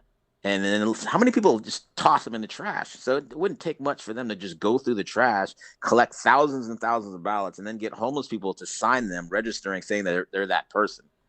You see what I'm saying? That's what they're doing. There's video like evidence of. You ever heard of Project Veritas? Yes. So this guy's got, and then the FBI is, investigating this too. They showing people on videos, say you're this person, because the person doesn't want, because it's a felony to do this. So they don't care if this homeless person goes to jail, lying, forging a signature, or saying that they're so and so. You see what I'm saying? So say like Mike Martin's, you live in California and you toss your ballot in the trash can, and then I take your ballot out of the trash can. I go to a homeless person. I say, write down Mike Martin's, and say you're voting for the communist candidate. That's exactly what's going on. Yeah. It's so sickening. Yep, it is. Yeah. And then these people who are they have no, they're all losers. Like the mayor of Seattle she was one of these kids living at home, no real world experience, no administration, nothing. She's just And same thing with that guy Mamdani. Like he was like a America rapper. needs mass deportations now, and they need third generation Americans to run for Congress or work for the U.S. government. I made a video about this. Americans need 3 generations in America to work for the government or to be in Congress or any political aspect, anything to do with government. You need 3 generations. That's it. Done. Problem solved. Legacy Americans. That's what Tucker Carlson calls it. Oh, okay. Well, I've been saying for years, 3 generations. Right? Yeah. And someone sent me a video here of Dearborn, Michigan. Not a single American flag in sight. Mass deportations now. There's about maybe 60,000 people in Dearborn, Michigan, and they're flying every flag of the world except mostly Arabic flags. Yep. Yeah. And it's just mass deport them. Just do what Canada did to the Portuguese in 2006, 7, and 8. Just grab them at the schools, grab them at the workplaces, grab them and just deport them all. Just do it. Just clean America. America needs a big cleaning, man. I know. It's just, but the hate to say it, but it's like these mostly white liberals, like it'll be just like Minnesota, like they're gonna be the ones, causing problems and trying to stop it. It won't even be Muslims. They're just sitting back and letting the white liberals do their dirty work for them. They're using them, and then they don't. Like I said, they're gonna be like there was a lady in Sweden who said she used to hang out with her friends. She was a single lady in her 30s, and she used to hang out on her balcony and drink wine and and have men over and stuff like that. And then now some Muslims have moved into her neighborhood and throw rocks at her, call her a bitch. They tell her they're gonna kill her if she doesn't stop acting, her behavior, if she doesn't change her behavior, if she still has parties on her balcony, and they hate dogs. A lot of liberals love dogs. They don't like seeing people walking dogs. Yep. Yeah, so it's like almost they hate their lifestyle. Like during the World Cup, it was Egypt versus I forget, it was Egypt versus Jordan, right, or something like that in San Francisco or Seattle, and it was Pride Week. Yeah, they were doing pride flags. They said, and basically, I think it was Egypt or Jordan. One of Egypt, Iran. I think they said, look, our religion is against this, and we're not part of this. We're here to play soccer, not. Yeah, which is right. Yeah, but it's just like, but they're these woke tards. They still don't get it. They still think that they can make peace with these people. That these people are cool, and and they don't understand. Like I said, they're going to be the first one to go, man. They're going to be the first one on the chopping block. Yep, and they're going to be thrown off roofs, and it's going to be Yeah, man. I don't know, man. It's just really fear for the future, man. Just can't believe how much things have changed in the last 10 years. I wasn't even thinking about Muslims 10 years ago. I mean, barely, or again, and all this, the wokeness, stuff like that. Ever since the second term of Obama, America's just been a hellscape. And I'm learning how bad things are in Canada. I had no idea. But it's caused by the same people. I think that, NIMBYs, you know what I mean? I think you let them off the hook a little bit too much. You don't talk about them enough. One complaint about the show. Don't want to look like they don't. We got a lot of people complaining that they can't hear us. It might be my audio's working. I just checked. People can't hear us because the simple fact is very simple, is that a lot of we've been blocked everywhere. We've been blocked for the last 15 years. Right, so if you can't hear us, it's it's the platform you're on. You could go over to Rumble. Let me see if people could hear us on Rumble. Looks like people could hear us on Rumble. It's more on the YouTube side. Yeah, Shamrock Shake is saying, yeah, we could hear you. So it's more on the YouTube side where people are complaining that we have no audio on the show, which we do. And yeah. Okay, Anna in Australia saying her sound is good. MJ Phillips could hear us. But I'm getting like 8 or 9 people saying that there's no sound on the show. But that's okay. It's they're trying out and rolling out new censorship programs, and they're going to try and see if they could just censor a show mid-show and see what happens, and if it catches on, and if it's a workable thing to do. I don't know, man. I'm just kind of putting that out there. Yeah. All right, any final words? I'm going into my 3rd hour, dude. Woo! Yeah, I got a message to the Raven if he's listening, man. It's just like, you got to come back on the show, man. You know. Yeah, we'll get him back on. We'll I was get him gonna back tell him, on. man, No he's like worries. one of the, along with like Supreme Cannon and Lele, he's like the top 3 most intelligent callers. You know, we really miss your insight. You know, and you really make people think, man. Yeah, so, Supreme like, Cannon will come back on next week if he's got time. But we had him last week. But like Raven has been way too long. Like, you know, we miss your insight. Yeah, it's been like 3-4 weeks. Yeah. But that's like, you know, I don't know. I think he's worried too much about the privacy. There's a former CIA guy that's been going around making the rounds. He says, yeah, your laptop's listening to, your phone's listening to, your computer, your car. There's just no more privacy anymore. So it's just like, we might as well say what we have to say, you know. So someone just messaged me saying Democratic Socialist of America backed winner Daria Zalia Avila Chevalier or whatever. Yeah, that's her name. Has old tweets praising communism, Marxism, and Vladimir Lenin. Oh, totally. She's a raging communist, and she's so anti-American. She said she wiped her. So what the hell is she doing in America? I told you, she wants to change it. These people want to what? change it, man. To destroy it, because they're Marxists. They believe that America's just inherently evil and needs to be taken down. They hate Christianity. They hate white people. They hate capitalism. It all just needs to be destroyed. It's the most disgusting. And I live among these people, man. Like, you have no idea, man. I walk down the street and I see like signs saying, you know, support return of indigenous lands. You know, absolutely no transphobia in this neighborhood. Blah blah blah. You know, like, God, it's just everywhere. Oh my God, you have no idea, man. And this is why I'm like so, intense when I come on the show, because this is my world, man. Like, yeah, the people that you see on YouTube, all these disgusting lefty woke tards, that's who I live around, man. And I take their bus and I get on the metro and they're all on there. Remember I was saying how they try to be intentionally ugly. A new trend among them, these like obese white girls, is to like shave their heads and their eyebrows. Oh, that's so cute. And have a freaking gigantic nose ring, like, and wear a dress, like, and it's just unbelievable. It's like I said, like, they are trying to be as ugly as they possibly can, and then it's like I can't even, like, don't even want to look at them, man. They're gross. Yes, sir. All right, Black Deplorable on Mike of the Night making another appearance. Thanks for the coffee, buddy, and thank you for everyone who bought me coffees tonight. It's the same. It's just the same people. Stephen Todd, Teo Moon, and Tignim. Thanks for the coffees tonight, guys. See, we average a coffee or two every night, and I appreciate that very much. You got it. Yeah. Any final words? That's it. Spent. You're done? Yep. Okay, brother. We'll get you back on soon enough. God bless you, eh? God bless you too. Bye-bye. Thank you. Bye. All right, we got someone commenting on Facebook. Hi, Martin. My family came to Canada in 1975, and my dad had to work 3 jobs to serve. Not like it is now. They allow all these refugees in and hand them a check, not have worked a day in their life.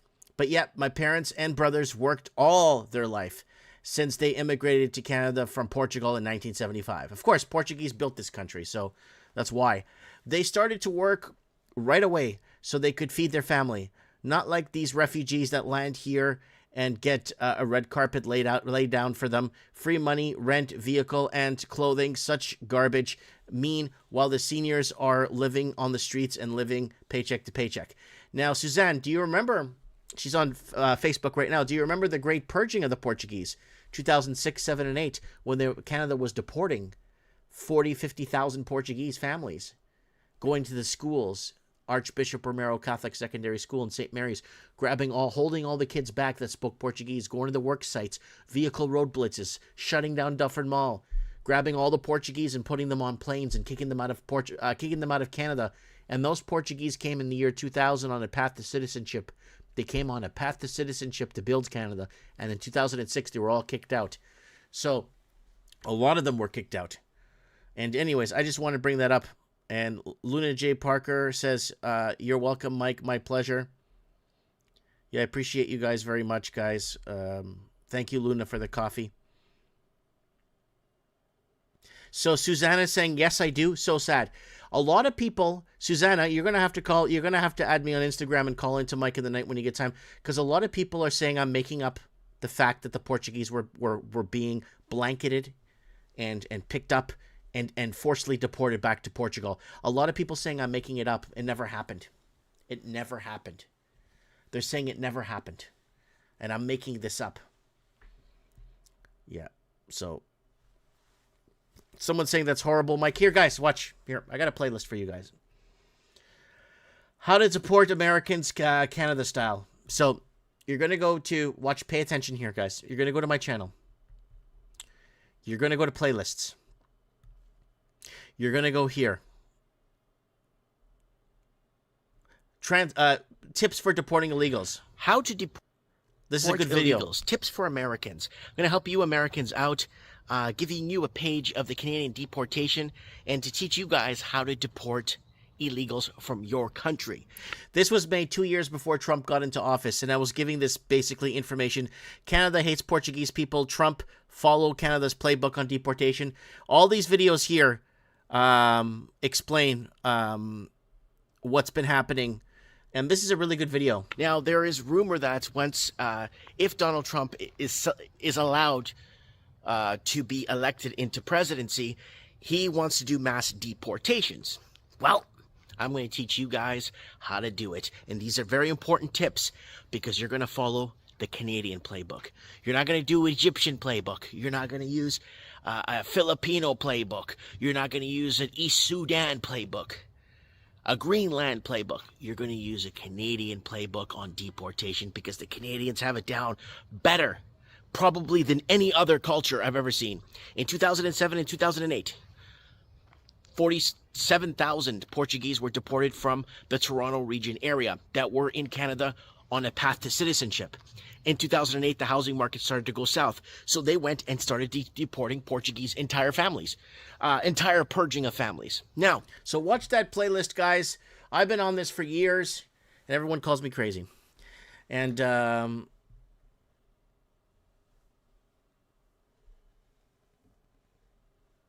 so a massive crackdown of undocumented Portuguese immigrants.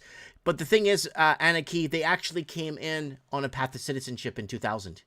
And then after 2006-7 came, they said, we don't want you no more. Get out, right? Yeah, Mike, my Portuguese friend disappeared in 2008. I never saw or seen her or him again. We went to school together. Yeah, they just came and got rid of us, right? And that's, you can't find any of the headlines. All the headlines, Dufferin Mall, lockdown at Dufferin Mall, all the stuff that they did to us, the vehicle road blitzes, applying for a job. They're asking, are you Portuguese? We want to see documentation and stuff. Oh, shit, man, you guys have no idea what the Portuguese went through in Canada. You have no fucking clue. But what the fuck are you going to do, right? They erased all the articles from the Toronto Sun and the Sunday Sun. I've even contacted the Sunday Sun for the front pages. I just want the front pages. In complete purging of Portuguese families on the front page. I want that page. Oh, it's no longer in existence. We can't give it to you. Fuckers. So, yeah. Anyways, James Cameron saying, why were the Portuguese targeted? Watch my playlist, James. It's too complicated. They just hated us. Canada hated Portuguese people. And watch my video on how I got fired after employers found out I was Portuguese. I got fired in certain jobs, even HSBC Finance. I got fired at HSBC Finance, and they call me the Portuguese N-word. They call me the Portuguese N. And is that Portuguese N still on my property? That was HSBC Finance Mississauga 1.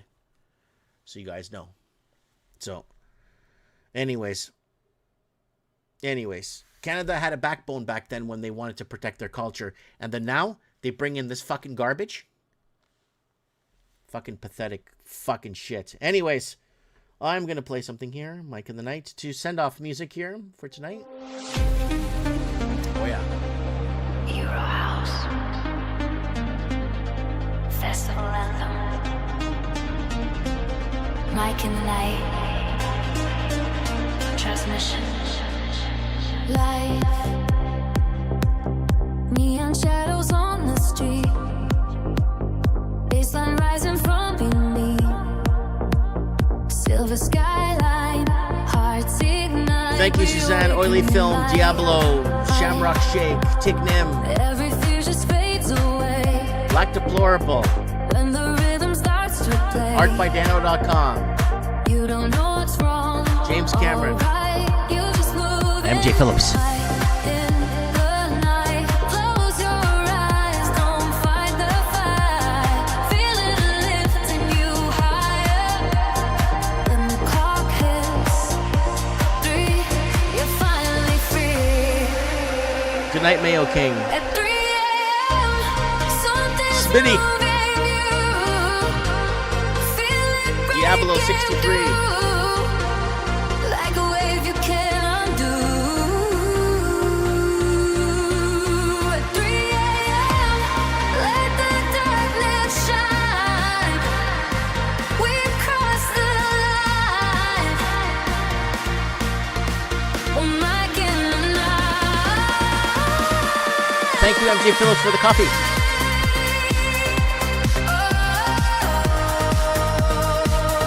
Feel the bass in Mike Martin's here signing off for episode 657 of Mike in the Night. Take care, and if you can't take care, stay safe.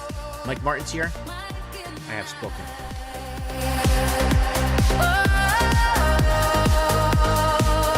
Feel the bass ignite.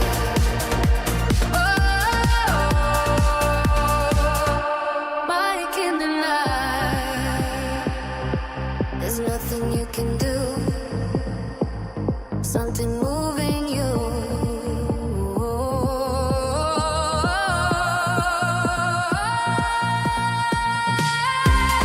Mike in the night. In the night. In the night. In the night. 3 a.m. Feel the rise. Hands up high, no disguise. Lights are flashing, bodies sway. Truth is rising anyway. In the silence, in the fight, we come alive. Am I in the night? From the cities to the coast, from the road